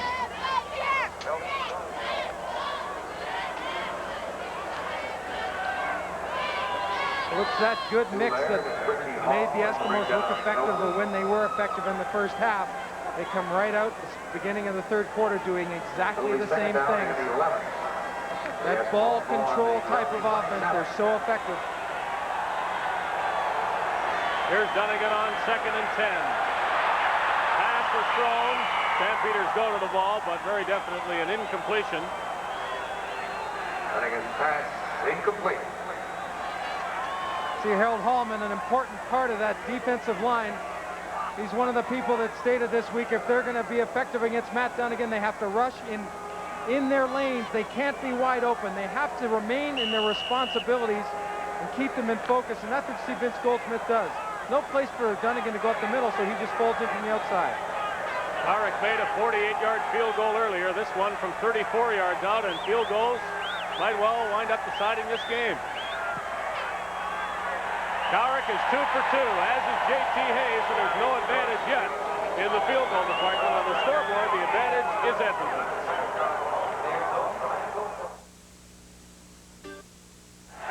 Going into this game, the players realized they might have to change their footwear at halftime. The field was relatively soft when the day began. What you see on the left is a 7-stud cleat, good for soft turf. The shoe on the right, some of the Stampeders are wearing, it's a baseball shoe. The Eskimos like to change at halftime because the field's a little harder to a shoe like this. A little bit wider, a little bit more rubbery, gives them a better, more secure stance. Our only change has been from jackets to coats, and the Eskimos keep coming on defense. Larry Ruck with a big hit on first down run for Calgary. Well, the Eskimos have been changing their linebackers, Larry Ruck and Brian Warren today, but Larry Ruck continues to play this way as he has all year. They can leave him in there. 2nd down, Warman under a rush. All he can do is get out of bounds safely. Good pressure by Dan Kearns initially, and Warman knew that he either had to throw it or run for his life. Well, the Eskimos get 3 points to start this 3rd quarter and a good defensive series. Well, they seem to be a little bit more pumped up in this 2nd half. I think it's time for the Stampeders to turn around. A big play, offense or defense, could swing that momentum back. Harper kicking near the sidelines. Williams will have a chance. Gizmo not getting greedy. He is going straight upfield. If they want to kick it there, and short punt it was, 34 yards. He's just going to go straight ahead and get whatever yardage is there. He'll be doing that too because of the ground, Dave, getting a little bit harder. There's no room or time to be dancing around with this surface if it is getting a little bit slick. Just get upfield straight ahead. He can still break them doing that too, though. Eskimos in fine field position at their 53-yard line. They have a 7-point lead. Dunnigan doesn't know what to do. The ball is loose. That's a free ball, I think. No, they say incomplete pass, but the Stampeders will want to see that one again, and so do I.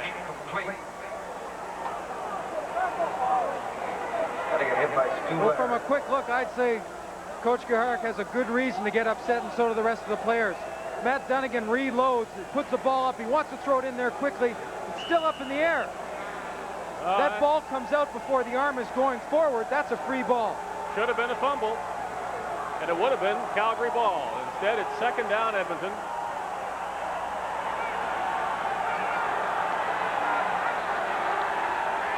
Come the Stampeders again. Dunnigan gets away, gets this one off. Kelly is there. He is amazing.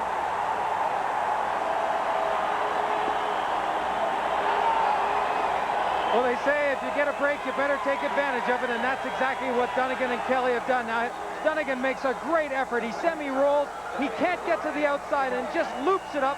Seeing Kelly has beaten Chris Major once again, this time by a good 3 or 4 yards. Kelly staying in bounds, as he always does, makes the catch.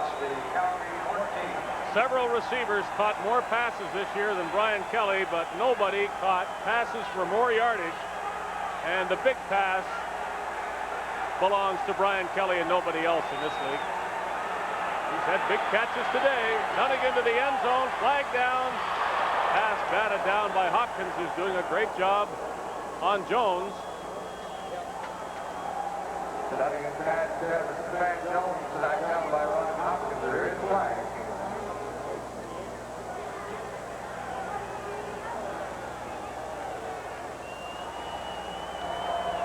Holding 67, Edmonton. For the second time this afternoon, center Rod Connop caught for latching on a little bit too obviously. Yeah.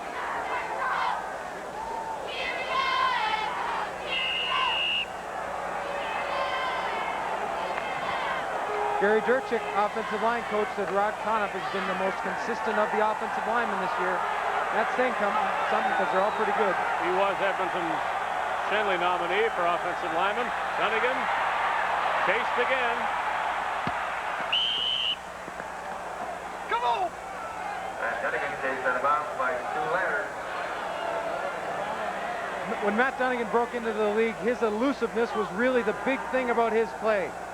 Even though he's matured and can read things better, you see him get away. He has that sense and that feeling to be able to either duck those shoulders or his quickness takes him out of the reach of a defensive player.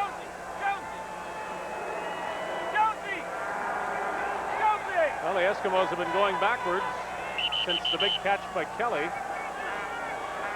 But they're still in scoring position, and we might look back on that incompletion or fumble. Incompletion, as it turned out, is a big play in this game. Sure, the Stampeders will if it represents the difference in the final score. Dunnigan again is chased. He throws it up, and he threw it up unwisely. Greg Peterson turned, had an easy interception, and now has a big run back. Peterson still going. One block will spring him the long way. They will not catch Greg Peterson, as the Calgary Stampeders are a convert away from tying this game.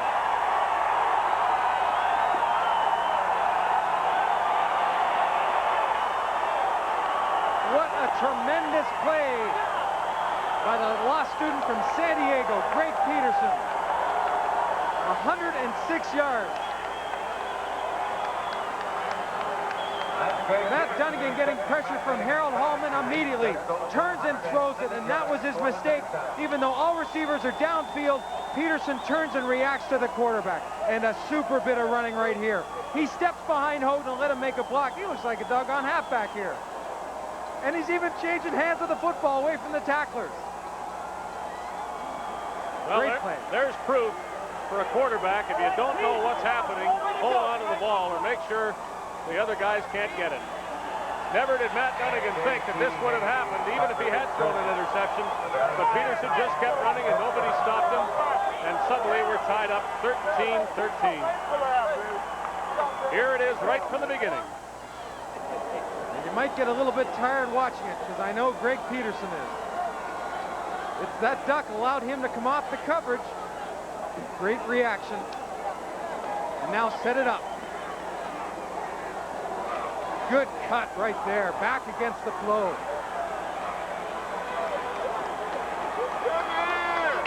Darcy Kopp makes the last block on Rod Connor. He's home free.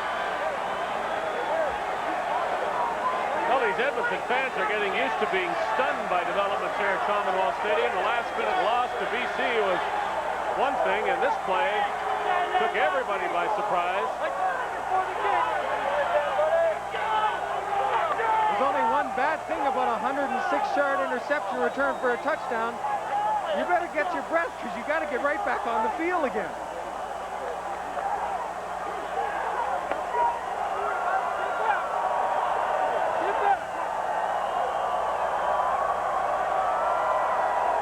Peterson might have been the only man on the field who knew where that ball was, and it really helped him to get the return underway. After that, when the Eskimos realized what had happened, it took a few good blocks and his own fine running to send him all the way.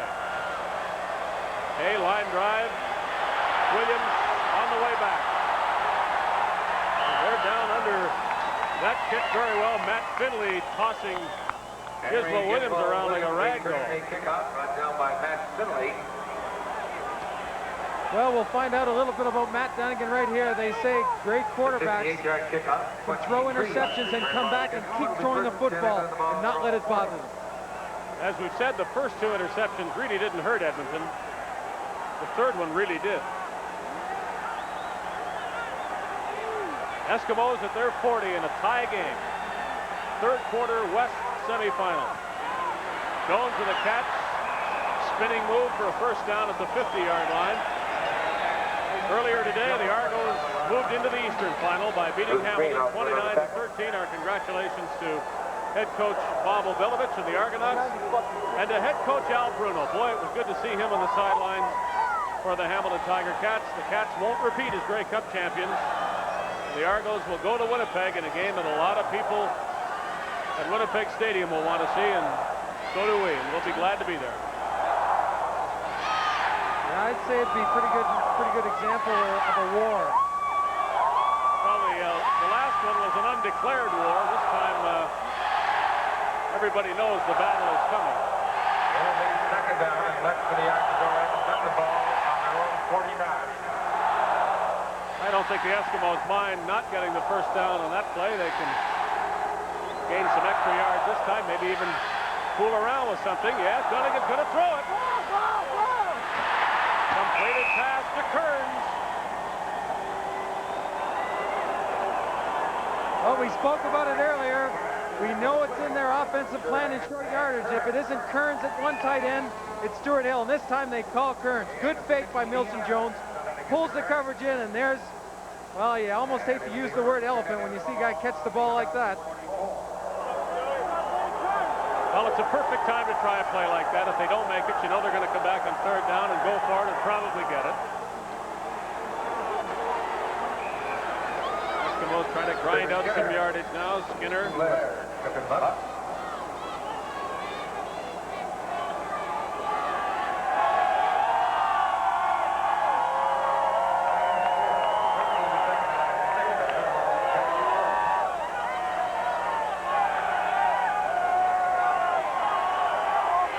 At the rodeo last night. Take the cowboy hats off and you can't recognize it.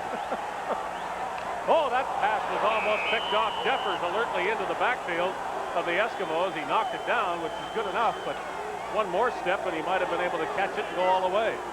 Lamont Jeffers has played so well and come so far for this Calgary defense. The man with the nickname Seaweed. Tremendous range and quickness for a big man. 6'3", 230 pounds from University of Tennessee. Cowrick's in to try a field goal. He made one from 48. This won't be quite as long, about a 47-yard attempt. Cowrick's other field goal from 34. He is 2 for 2.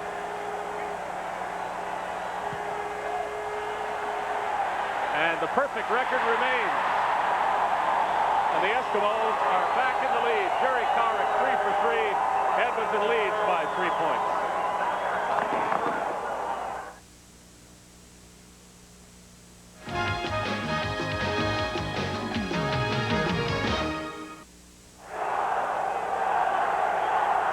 Jerry Cowrick was 5 for 9 and lost to BC 2 weeks ago. One of the reasons the Eskimos lost that game. Today he's 3 for 3. Larry Ruck, talk about standing up a ball carrier. Well, Larry Ruck executes that tackle just the way they start to begin to teach it when you're in high school or even younger. Get your helmet under his shoulder pads and straighten him up with your legs and your power, and there you see it. It's called jacking him up. Stampeders to the ball quickly on 2nd and 8. Orman throws. He wasn't sure. Gordon made the catch. Orman hesitated and then fired it, and Gordon caught it. Gordon has been impressive today, running very crisp routes and coming back. That's one of the keys for any receiver. Help your quarterback out. Run your pattern and then bring it back to the quarterback. From the 47 of the Stampeders, Orman looking to set up a screen. Now he throws it down the middle, and that's a pass that shouldn't have been thrown. Not quite as damaging to Calgary as Dunnigan's toss was to Edmonton, but Dan Kearns gets a completion and then an interception. And Rick Warman will think twice before he does that again. Edmonton leads by 3 and has the ball.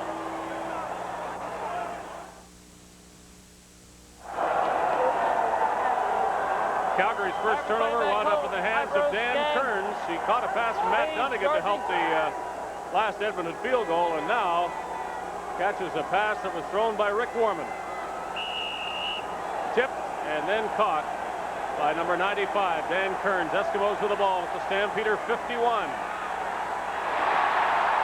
Marco Sincar catches Dunnigan's pass into the 27.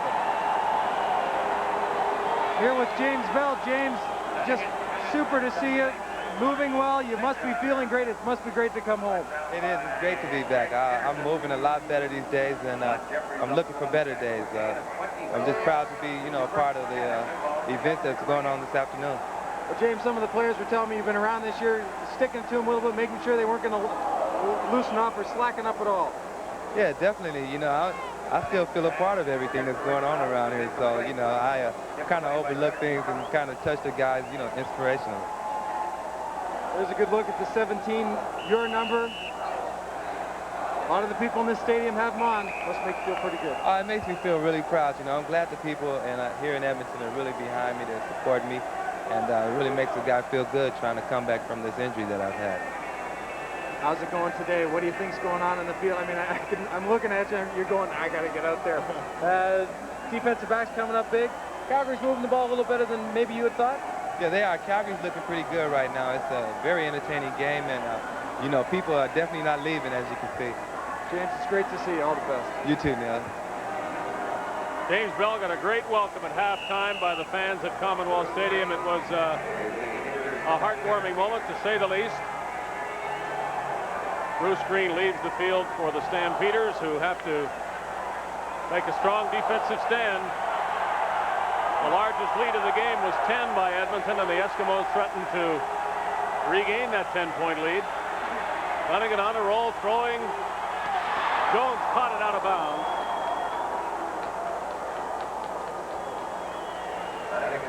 Jones having a tough time to control the football. I'll tell you, Ron Hopkins is having himself a super football game. He's been making great jumps on the football. As look at Bruce Green receiving some attention from Pat Clayton, the athletic therapist of the Stamps. Stretching that leg out a little bit. Cowrick has been good from 48, 34, and 47 yards. This another 34-yard attempt. Another good one. With the score now, Edmonton 19 and Calgary 13. Let's pause 10 seconds for stations from coast to coast to identify themselves. You're watching the Canadian Football Network. Tonight at 7, watch Our House. It'll be fun. The Witherspoons are learning to live in peace and harmony. Real-life drama on 2 and 7 CFAC Calgary.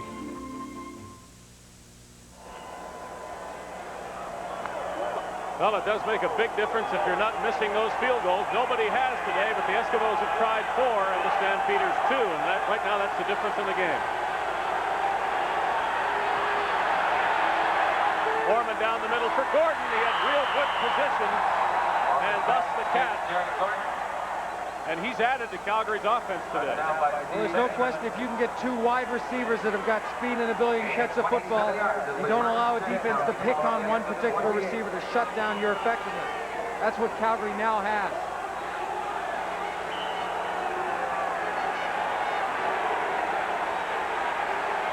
Orman threw it. It was a tough catch for Petros, knowing that the hit was coming, but he made it.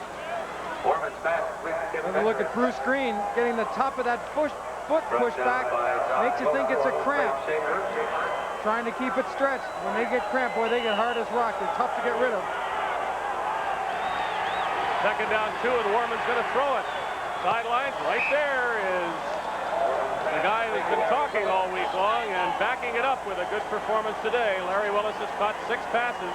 He was the big man in Calgary's Labor Day victory over Edmonton. 140 yards receiving that day. He's getting close to 100 on this day.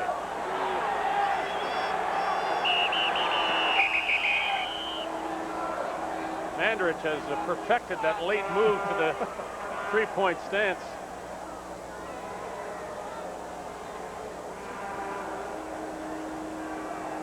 That rubbing of the arm by the official means reset the 20-second clock. We'll start it over again.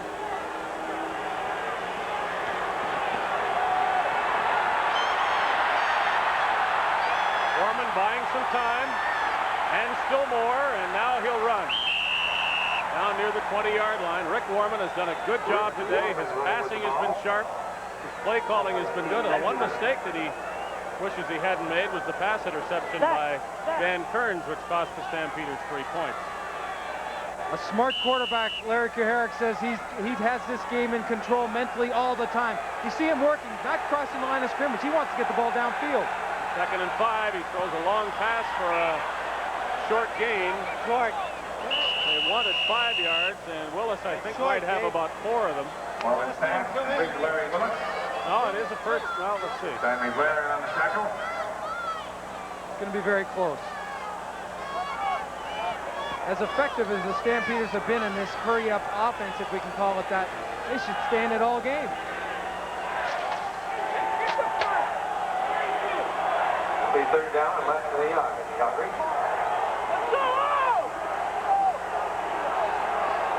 Coach Q says go. Half a yard, and the fans are right into it now. There's been a great atmosphere here all day long at Commonwealth Stadium, and if this score stays close, it'll only increase as we get into the 4th quarter. Warman himself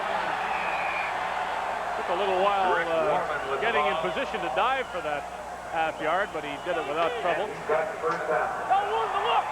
Tell him to look. Face it. It'll be 1st and 10 Calgary, the ball on the Edmonton 16. They're going to continue calling the plays from the line of scrimmage.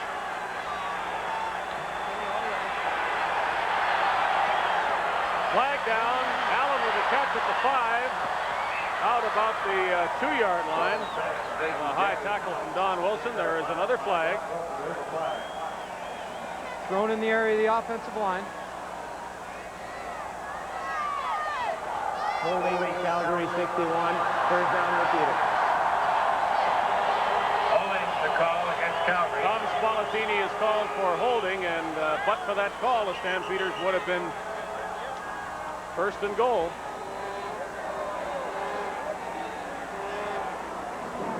John Mandrich having a hard time getting up. He comes into this game with a very sore left knee, one that they feel they're going to have to perform arthroscopic surgery on after the season's over. Andrich has been in and out of the lineup all season long for Edmonton. This injury of the Edmonton defensive tackle gives Rick Warman and Larry Kuharek and Rick Johnson time to ponder their call here. Spolatini gets called for holding on Gary Columbus. Right there on the inside, left your screen, that arm up, left arm up around the neck. Not allowing Columbus to get by the quarterback. That would be okay if Spolatini could get that hand down on Columbus's chest, but as soon as it slides up top, they wrap it around and it's called holding.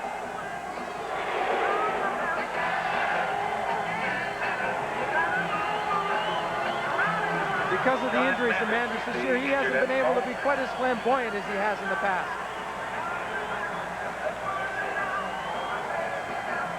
A week from today, the Eastern Final will be contested in Winnipeg between the Blue Bombers and the Toronto Argonauts. And we'll be there on the Canadian Football Network, starting with our game day show at 1 o'clock Eastern time. That's 12 o'clock in Winnipeg. Half an hour later, the game. Bit of a grudge match between the Argonauts and the Blue Bombers. We'll close out the season with two hard-fought games, each team winning once. The Argo victory didn't mean anything in the standings, but might have served notice that Eastern Final will be a dandy. Warman, a great pass and another fine catch by Emmanuel Tolbert. We asked Larry Kuharek before the game if you could have one big game by one player apart from Warman, who would it be? And he said Tolbert. And as yet, it really hasn't happened, but there's still time for this man to make a big difference. Well, he can make a big difference. Working from the inside, he puts a lot of pressure on linebackers. You'll see him come behind Danny Bass right there. Warman makes a quick look to the right, which pulls Bass. Tolbert keeps coming across with cover by Don Wilson, but he can't make a move because the pass is right in there perfectly. The injury time now belongs to Calgary. It's Jake Christensen down there.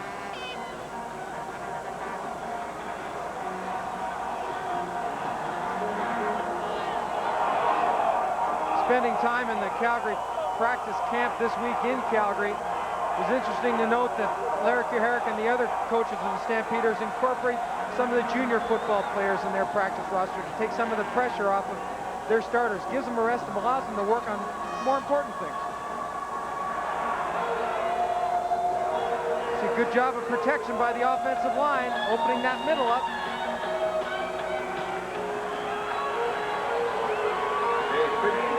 Tolbert goes down hard on the turf.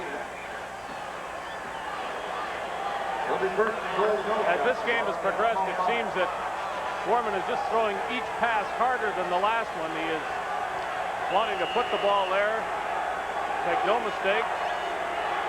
And he has done a great job today. Rick Warman matching Matt Dunnigan pass for pass, and more so. First and goal, Warman to the end zone. That pass is low, not caught. Trapped and not caught by Tolbert.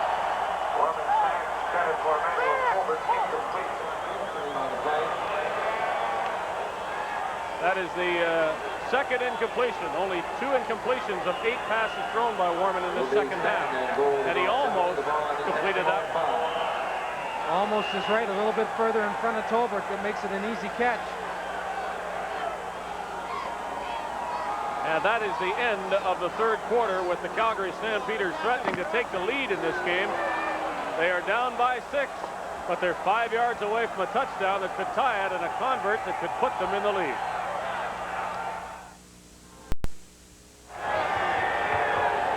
The fourth quarter will start with a very important play. Second down, goal to goal, Calgary from Edmonton's 5-yard line.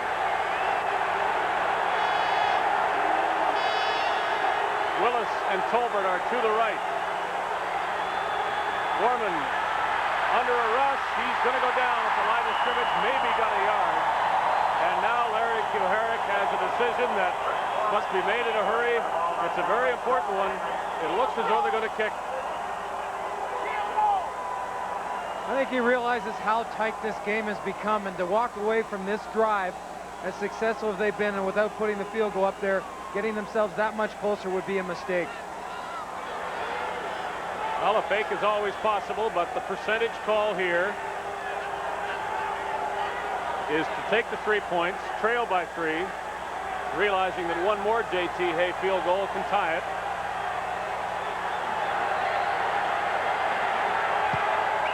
He does kick it, and it is good. And the score is now Edmonton 19 and Calgary 16, and Hay is now 3 for 3. Cowrick 4 for 4. Dave, I think you also have to look at it from the point of Coach Kuharich that, you know, hey, our offense got us down there. We're moving the ball well. We'll get back there and get another shot, if not at 3, at 7.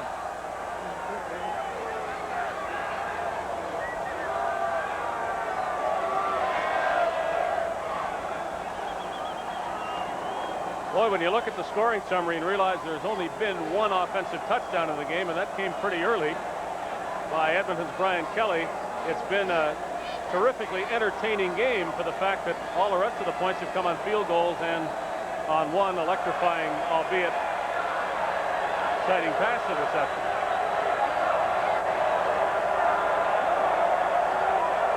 Both very contrasting styles as head coaches, but have been very effective in their own right.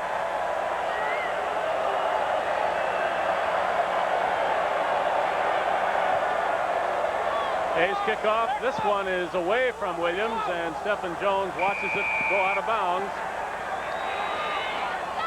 He knows there can't be a big return if he fields that ball, so it is wise to watch where it lands, and if it goes out of bounds, make Hay kick it again. Now you see the way the Eskimo offense has gone today. I can't help but think that Brian Kelly could see the ball very quickly in the next possession of the Eskimos, only because of the success he's had out wide against Chris Major. Gizmo is looking for a sign from the sidelines, and I just might guess that he wants to put a reverse on. If they kick it that way again, I think he's asking for the reverse that is in the Edmonton special teams playbook, where Jones will come to the wide side of the field, try to draw everybody with him, and reverse the ball to Williams, who'll go where the ball was originally kicked and hope that no Stampeders are there.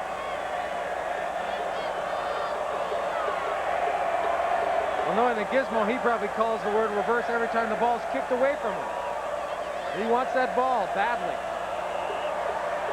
Stephen Jones is moving Williams over to the left, or trying to. The kick is in the same place. Here we go. Jones by himself.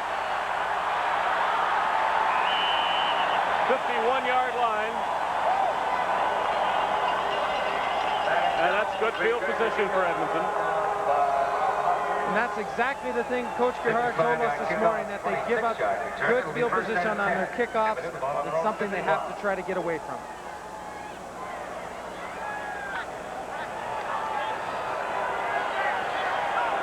Just a little under 500 for the game, and in the second half, 5 of 11 is Matt Dunnigan. They run the ball, and the Stampeders are waiting for it. Chris Skinner for the ball. Now by Smith. Well, that front four of the Calgary Stampeders, not big, with Stu Laird at 260, Gene Beliveau 250, Harold Hallman at 240, and Vince Goldsmith again at 240, but very quick, can be very effective moving off of blocks. 2nd and 9 as Tom Richards comes in with a play and Marco Sincar leaves. This is the reverse to Stephen Jones, and he avoids tackles for a big first down. The Stampeders had a shot at him, 2 or 3 shots really, and couldn't bring Stephen Jones down. Couldn't even get a hand on him. Well, I mentioned earlier that Stephen Jones has accounted for over 2,000 net yards, and a few of those yards have come off reverses. He makes a great adjustment, coming back inside. Trevor Bowles gets a piece of a block, and now he just uses his speed to get back outside. Darcy Kopp gets a shot at him, but they can't bring him down. Gizmo Williams has entered the game, flanking to the left. Cut back to Skinner. Flag down as Chris Skinner scrambles near the 37-yard line. Holding against Edmonton is the indication. There's the flag. Holding 67 Edmonton. Holding call against the Eskimos. Some great battles going on along the line of scrimmage. Right behind Matt Dunnigan. There you take a good look at it right there. Making a step for position. but hanging on to the sweater of Gene Beliveau. The first and 20. Well, we couldn't miss it, and neither could the official. A little too much stickum. Ball back just inside Calgary territory now. First down 20 from the Stampeder 54. Dunnigan throws on the run, and the pass is caught. Kelly in front of Hopkins for a first down.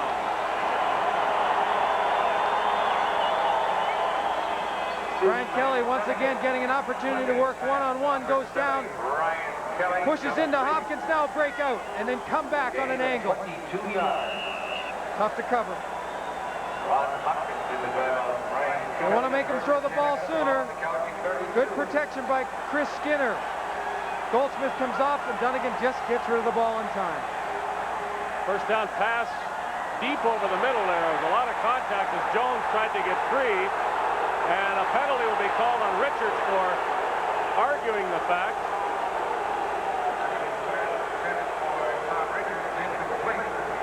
He and Jones were running straight down the middle, trying to get loose for that pass.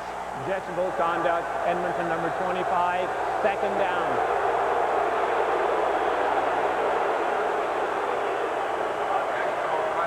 Richards complaining of some unnecessary pushing and holding downfield. He's going to go straight down the seam. Doesn't get a chance to come off underneath and make the break, and there is no hesitation. You could throw your arms in the air, but the official says, when I throw mine in the air, this yellow thing comes out.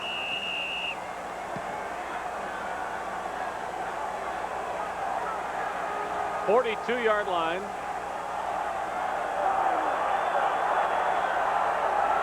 Second down and 20. Dunnigan with a good amount of time. He threw it in and out of the hands of Milson Jones. So now they're going to test Jerry Carrick's perfect field goal percentage today.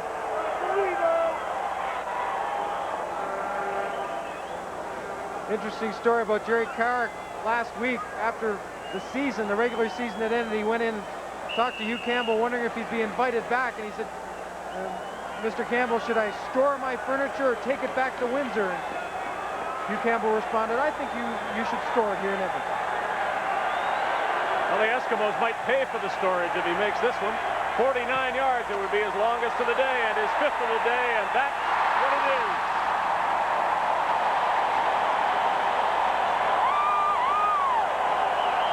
To 16 Eskimos.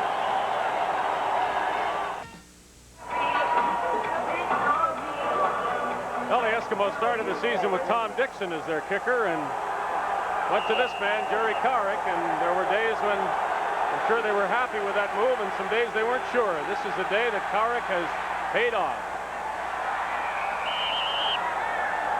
Orman comes out throwing, and Tolbert is now starting to be a more dominant factor in the Calgary offense. And he's taking charge of the middle of the field, coming under behind the linebackers in man coverage, and Ron Howard from behind. It's tough to cover.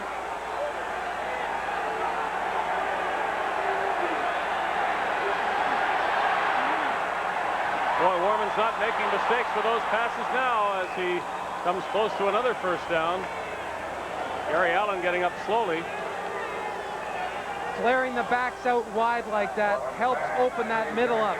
Maybe that's why that they're going to start going even wider. Get the ball to those backs. That will continue to keep the middle open for Tolbert. Second and a yard. They're going to put it up again. Warman now might, no, he throws it. Incomplete. Third down. They have the advantage of third and short here. Otherwise, I'm not sure about the call. Well, he wanted to run. Gets a chance to set up, but just briefly because the pressure's going to come inside. Once again, Stuart Hill with that tremendous athletic ability comes off the block, comes inside and takes away that scramble possibility for Warman. On the Edmonton 50.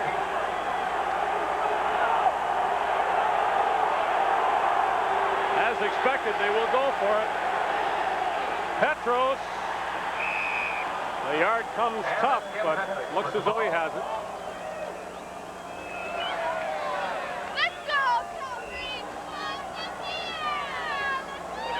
Keep an eye on the clock for you as we proceed in this fourth quarter. There's 10 minutes and 1 second remaining. A 6-point lead for the Eskimos. And except for the second quarter when they led by 10, this is the largest Edmonton lead. The Stampeders just haven't let the Eskimos get away from them today. Though Calgary has never led, the Stampeders have certainly been in it right from the start.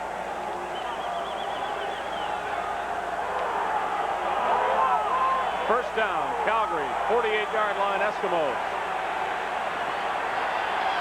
Orman cocks the arm and throws it deep, and there is nobody there.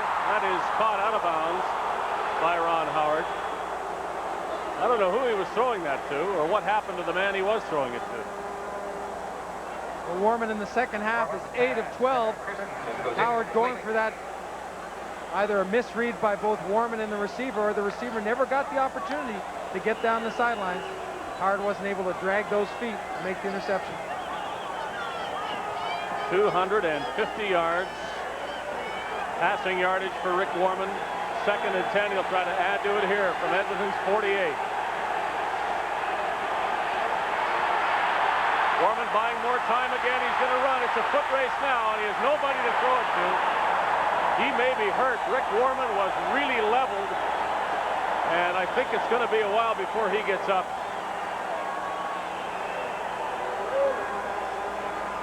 He looked as though he was caught between trying to go down safely and trying to gain a few more yards, and I don't think he ever really did decide until the Eskimos piled into him, and they really did hit him. Carl Foder in a hurry, warming up on the sideline. Well, it's that indecision. We've seen him move laterally along the line of scrimmage, always keeping the ball so we can get it downfield. That's obviously the easiest way for him, but right here he gets caught, and that left knee gets tucked underneath and pulled. There you go, that left leg gets stuck. The pressure from over top, that leg cannot release through. And, you know, Warman was pretty well beaten up in the Hamilton series to end the season off. Bad elbow, bad knee, but continued to play. But this will be a tough one for the Stamps. He'd have been better to take the hit full force, I think, going forward than to try to go down himself, because the Eskimos weren't going to let him do that. Well, I've always questioned when we've seen Warman do it today, quarterbacks that drop and slide in. You know, you expose yourself so much. Why not, you know, go ahead, put your head and your shoulder pads in there. Those are the expensive parts of the equipment. Let them take the beating. Here's how the scoring in the second half has gone. It was 10-6 for Edmonton at halftime. Cowrick made his second field goal to make it 13-6 for the Eskimos. Then the Greg Peterson 106-yard interception tied the game at 13. Cowrick kicked 2 more field goals in the third quarter of 47 and 34 yards, and the Eskimos led by 6. In this fourth quarter, they have traded field goals. Hay made his third of the game, and Cowrick made his 5th. And the Eskimos once again are leading by 6 points as Rick Warman is helped from the field. And Carl Foder, very inexperienced quarterback, started a game earlier this season against the Toronto Argonauts, but was not effective.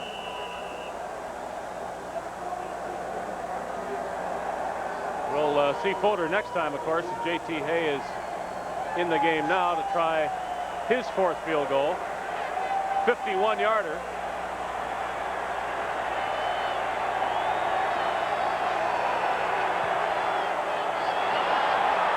Not quite long enough. And here comes the gizmo. The wall was pretty well set up, but a good play by Stu Laird forced Williams out, and Henry Williams gets the big cheer as Warman gets treatment.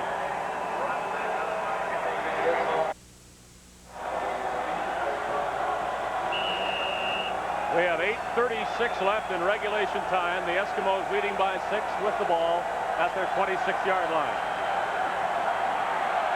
The first field goal missed today by either kicker.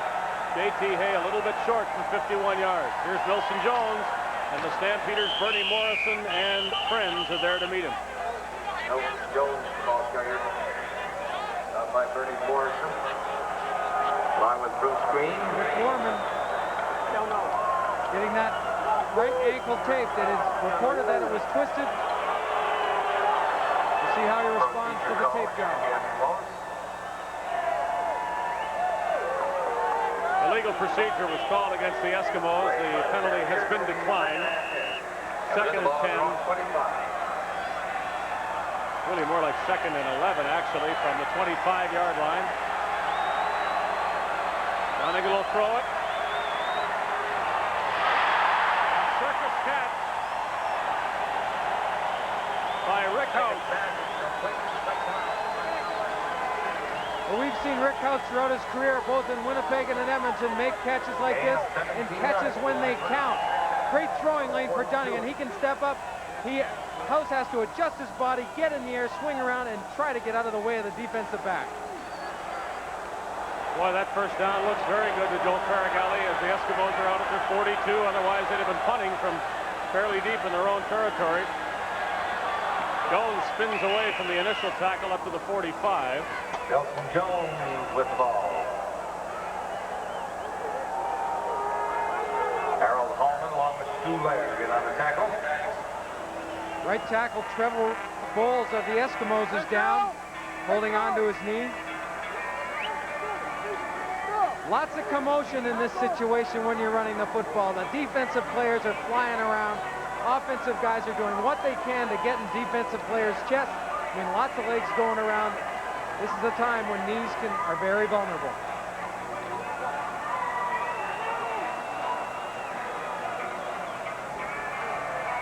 Following today's game, we'll be selecting the Canada Lease MVP. Canada Lease, a public company providing leadership in the world of high technology and capital equipment leasing. Canada Lease makes your money work better for you. Well, it has never been safe for the Eskimos all day long, even though they have never trailed. And it still isn't. Well, it's been a great football game and exactly what you would expect from a playoff game, especially from these two teams. Just going at each other tooth and nail. It's been great. I mean, you think of playoff, you think of big plays, tough going, a little bit colder. It's great.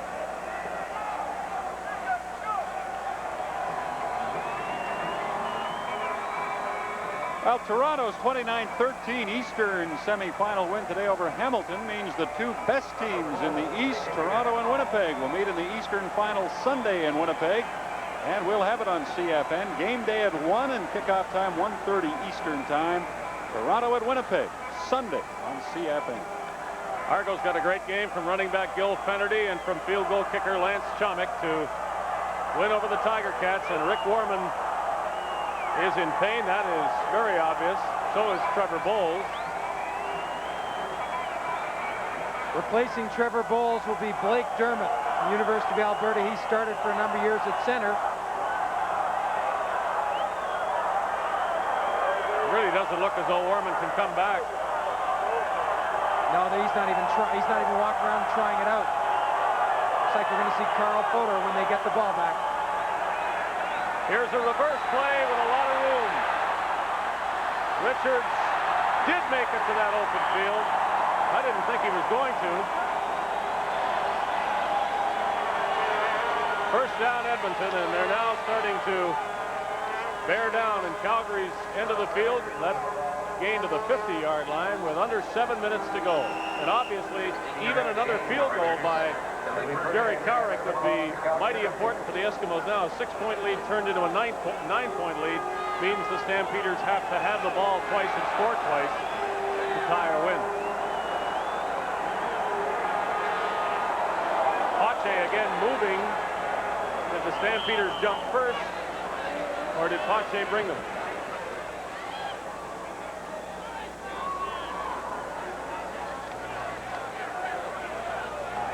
Procedure, Edmonton 63. Well, you called it right in the button. Hector Pache coming out of that stance. As you see Dr. Peter Boucher in the blue jacket there examining the right knee of Trevor Bowles. It's waved by Calgary. It'll be second and 10 Edmonton. The ball on the Calgary 50. Stampeders declined the penalty, leaving the ball at the 50-yard line, making it second and 10. I don't think Cowrick can kick a 57-yard field goal, so this is a big play for the Calgary defense. Donegan had too much time to throw it, and the catch is made by Jones. He is out of bounds. I thought he was out of bounds. They say no. Stephen Jones into the 20-yard line. Certainly caught it in bounds, but it seemed he stepped out. What a great individual effort close to the sidelines. Not just assuming that he'll catch the ball and go out of bounds. Maybe a mistake by the defensive secondary. But this guy turns it into a big play. Inbound, spins back in, away from Ron Hopkins, cuts against the flow, looking for some help, and gets some blocks. One by Rick House right there. Well, now they are in field goal range, but touchdown is more in the mind of Matt Dunnigan. Boy, he gets a lot of time back there and makes some more of his own. Gets a yard gain after all of that. Stampeders need a better pass rush, or Dunnigan is going to find somebody. Well, you look for a big play from your defense. Dunnigan, when he did pull the ball down and start to move, he tucked it away nicely, knowing that they don't need a turnover here, but this defensive unit has to bring it back and give it to their offense with 5 minutes and 17 seconds and counting left in this fourth quarter. Well, the field goal is valuable for Edmonton. Let's see if the Eskimos play this conservatively and run the ball, or if they risk throwing it. He will put it up. Down he goes as a flag comes down as well, right near the end of the play, probably holding against the Eskimos, and I think Calgary will decline it.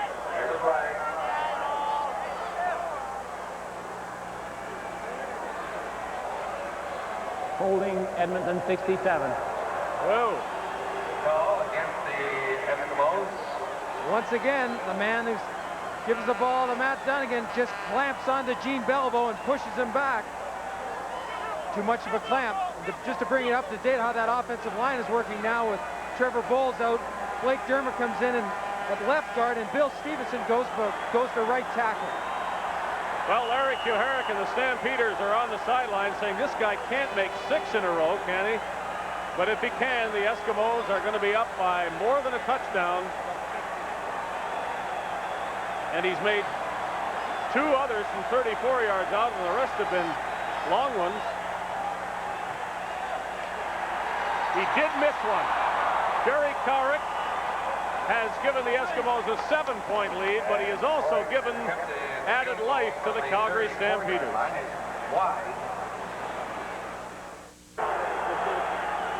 4:37 left. The Stampeders down by 7, and 24-year-old Carl Foder from Marshall University is entrusted with bringing the Stampeders back in this game. And he is greeted by a quarterback sack.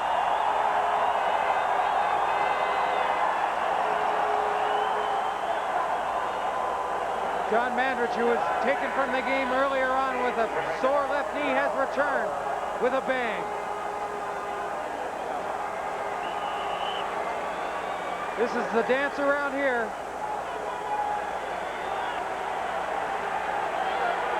Awfully tough spot for Foder.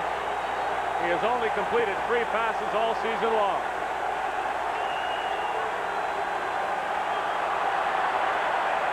Illegal procedure against Calgary as Foder throws an incompletion that the Eskimos will gladly decline the penalty and make Calgary kick.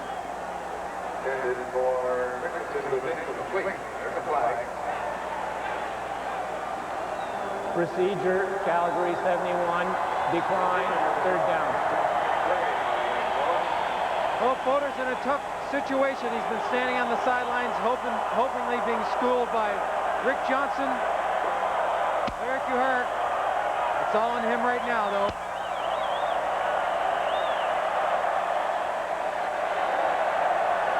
They need a big kick by Harper.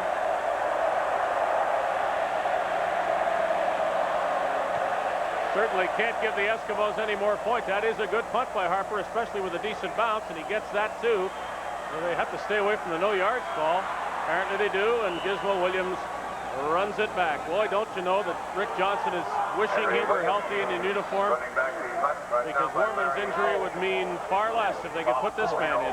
I'll tell you, you're right there, because watching him this week throwing the football, he looked as sharp as he ever has. And I know he's just itching. He'd throw down that headset in a second if he could. It'll be 1st and 10 after the ball on their own 37.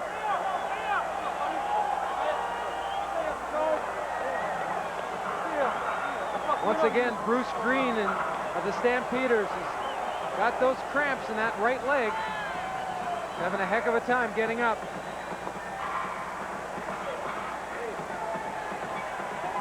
Well, we talked to Matt Dunnigan last Sunday and asked him about the fact that the Eskimos had to try 9 field goals against BC. Their offense was criticized for that fact, and also Calgary was criticized for missing 4 of the 9. And Dunnigan said, hey, we earned the points we got kicking, we earned the yards we got to get in position for the field goals we didn't make. Well, today, they love the field goal because it has them in the lead, and Calgary has made 5 of them. The question is, do we congratulate Calgary for the 5 he's made, or is the 6th one that he missed going to prove important? Well, I think you've got to look at those 5. All important when every one that you kick, same amount of importance on each one. You can't put more emphasis on the last one than you could from the first one. Sure, that's how he prepares too. Even though the last one really would have put this game out of Calgary's reach. I don't think the Stampeders were ready to score twice. But one play can pull them back even now. Dunnigan is going to run it. Fearless Matt again. We've seen Dunnigan throw his body around for the cause all season long. 2:58 remaining.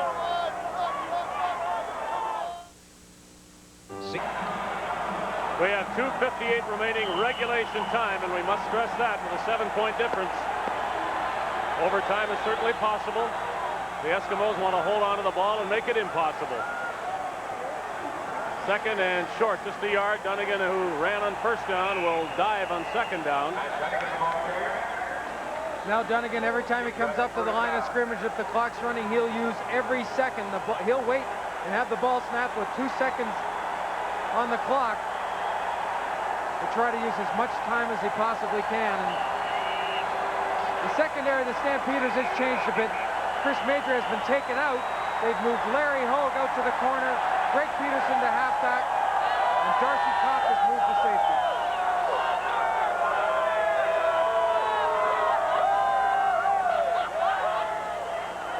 Well, the Eskimos would like to keep the ball, and the Stampeders must get the ball.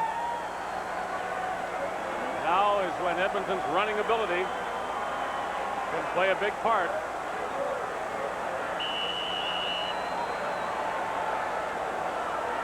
As Edmonton loves to see the clock move, and the Stampeders must find ways to stop it.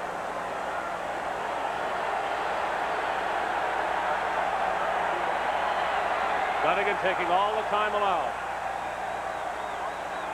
Handoff, good serve. Wilson Jones breaks a big one to the 45-yard line. As the Eskimos, this is when you start to have fun. You can tee off. The offensive lineman put some weight on that front arm in a 3-point stance and come off and pop holes open. And here's a great adjustment. Hits up on the right side and really slight cutback from Wilson Jones. Ball well tucked away. Just making yards. A run for a 1st down is a thing of beauty for the Eskimos. It makes yards and it keeps seconds ticking off that clock. And they'll try it again. Stampeders get to Jones after a short gain this time. But we're under 2 minutes now. Well, the Edmonton Eskimos haven't lost a playoff game at home in 15 years. That record secure. Bear in mind that 3 or 4 yards on a 2nd down run could be followed by a Calgary field goal.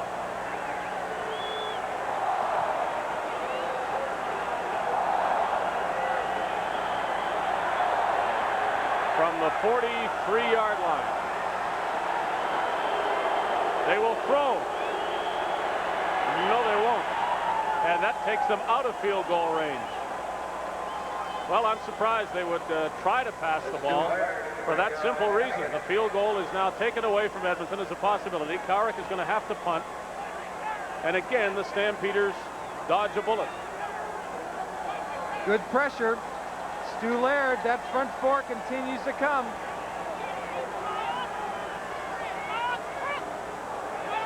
He's been kicking so many field goals, he hasn't punted very often. This is only the 4th time that Calgary has punted in this game. I guess a single point wouldn't hurt, but I think he'd much rather pin the Stampeders deep. He waits a while. He doesn't get a very good punt, and the Eskimos are going to have to do a good job to stay away from no yards. They do.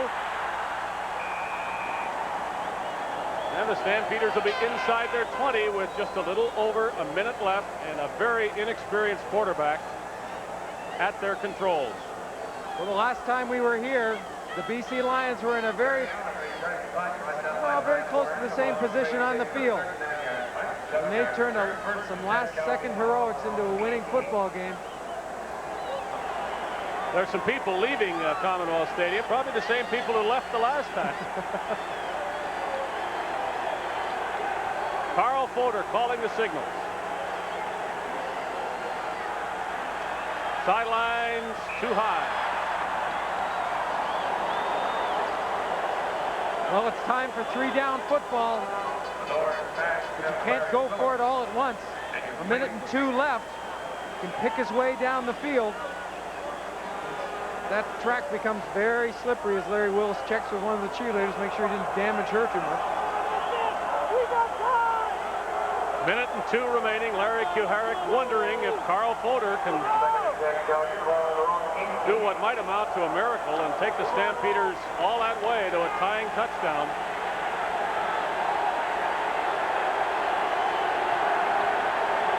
He'll have at least 2 more chances. If second down doesn't work, they'll go on third down, I think. Fodor throws it, and again he throws it incomplete, really not close to the receiver.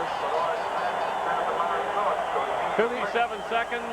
I think if you give the ball to Edmonton now, you give them the game. I agree with you. As I said, 3-down football.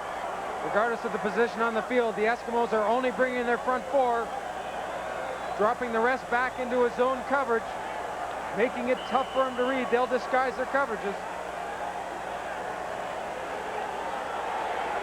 I wouldn't be surprised to see him take off and run if nothing opens up. Well, he can do that.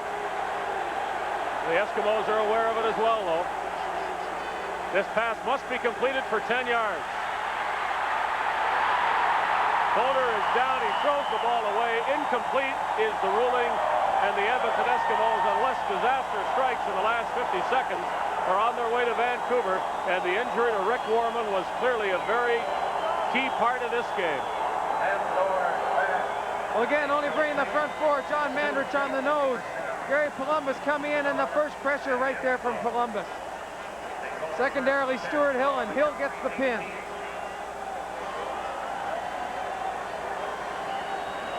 He's given that tobacco a good workout. And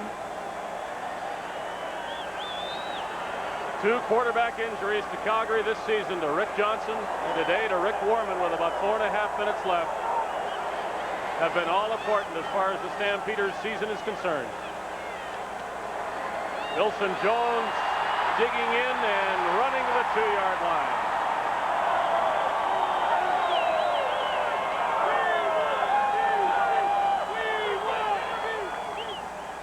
He wants that touchdown.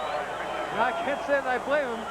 You get a chance to run the football. It doesn't matter if it's in the first minute of the game or the last minute. No one else stops tackling, so you might as well run as hard as you can.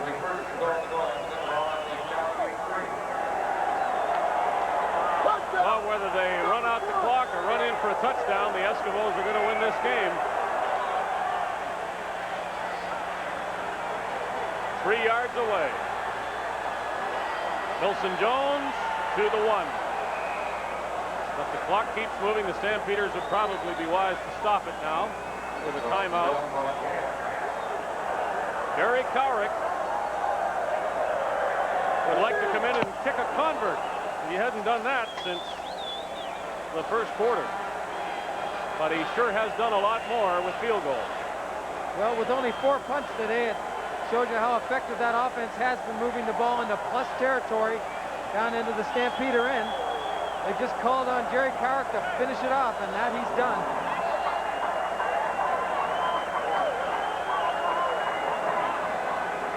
Wilson Jones down on one knee. Bit of a breather. He had some problems. You see the pad on the left arm with that forearm earlier on in the year.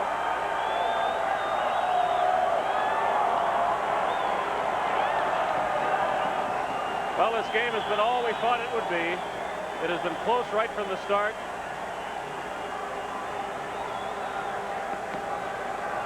I think we thought the Eskimos would win, but nobody thought it would be easy, and it hasn't been.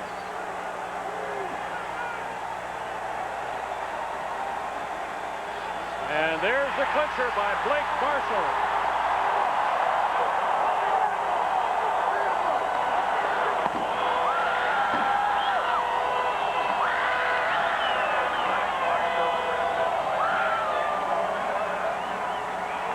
Took them 59 minutes and 56 seconds to be sure, but the Eskimo fans now know that revenge against BC is possible.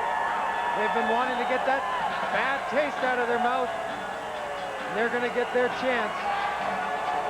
But they're going to have to do it in Vancouver in the Lions' backyard, not here at Commonwealth Stadium. And it won't be easy.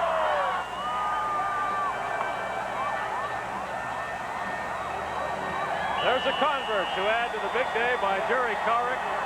And the score really doesn't tell much of a story of this game. It looks as though the Eskimos won rather easily, winning by 14 points. But if Rick Warman hadn't been hurt, who knows?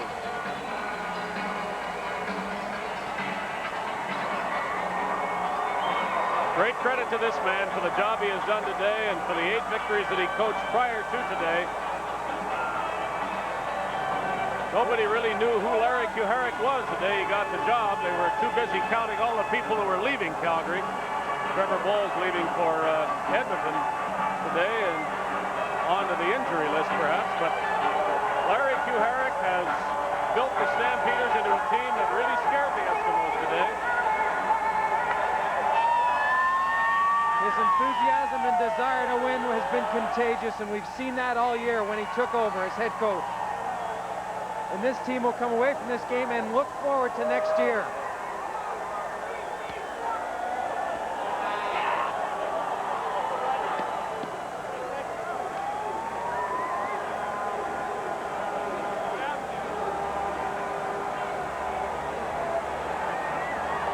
I think the people in Vancouver, while they might fear the Eskimos a little more than Calgary, are quite happy they're going to get to see an Edmonton BC game, and the same thing for the Winnipeg fans with the Argonauts coming to Winnipeg Stadium. That'll do it for the Western final. The Eskimos 30 and the Calgary Stampeders 16. Edmonton goes to BC, and the Stampeders pack up the equipment for good in 1987. We're back on the Canadian Football Network shortly. The Edmonton Eskimos win the Battle of Alberta in the Western semifinal 30-16. They got a touchdown from Brian Kelly early in the game and one from Blake Marshall late in the game. And in between, a lot of field goals by Jerry Cowrick. Jerry, congratulations. The last time you played here and the last time we were here, you kicked 5 field goals. But these 5 field goals are a little bit different, aren't they? Yeah, they made a big difference tonight. The offense was moving the ball, but we just couldn't put it in the end zone. So I said it was up to me this week, and Matt said if I had a chance, I kicked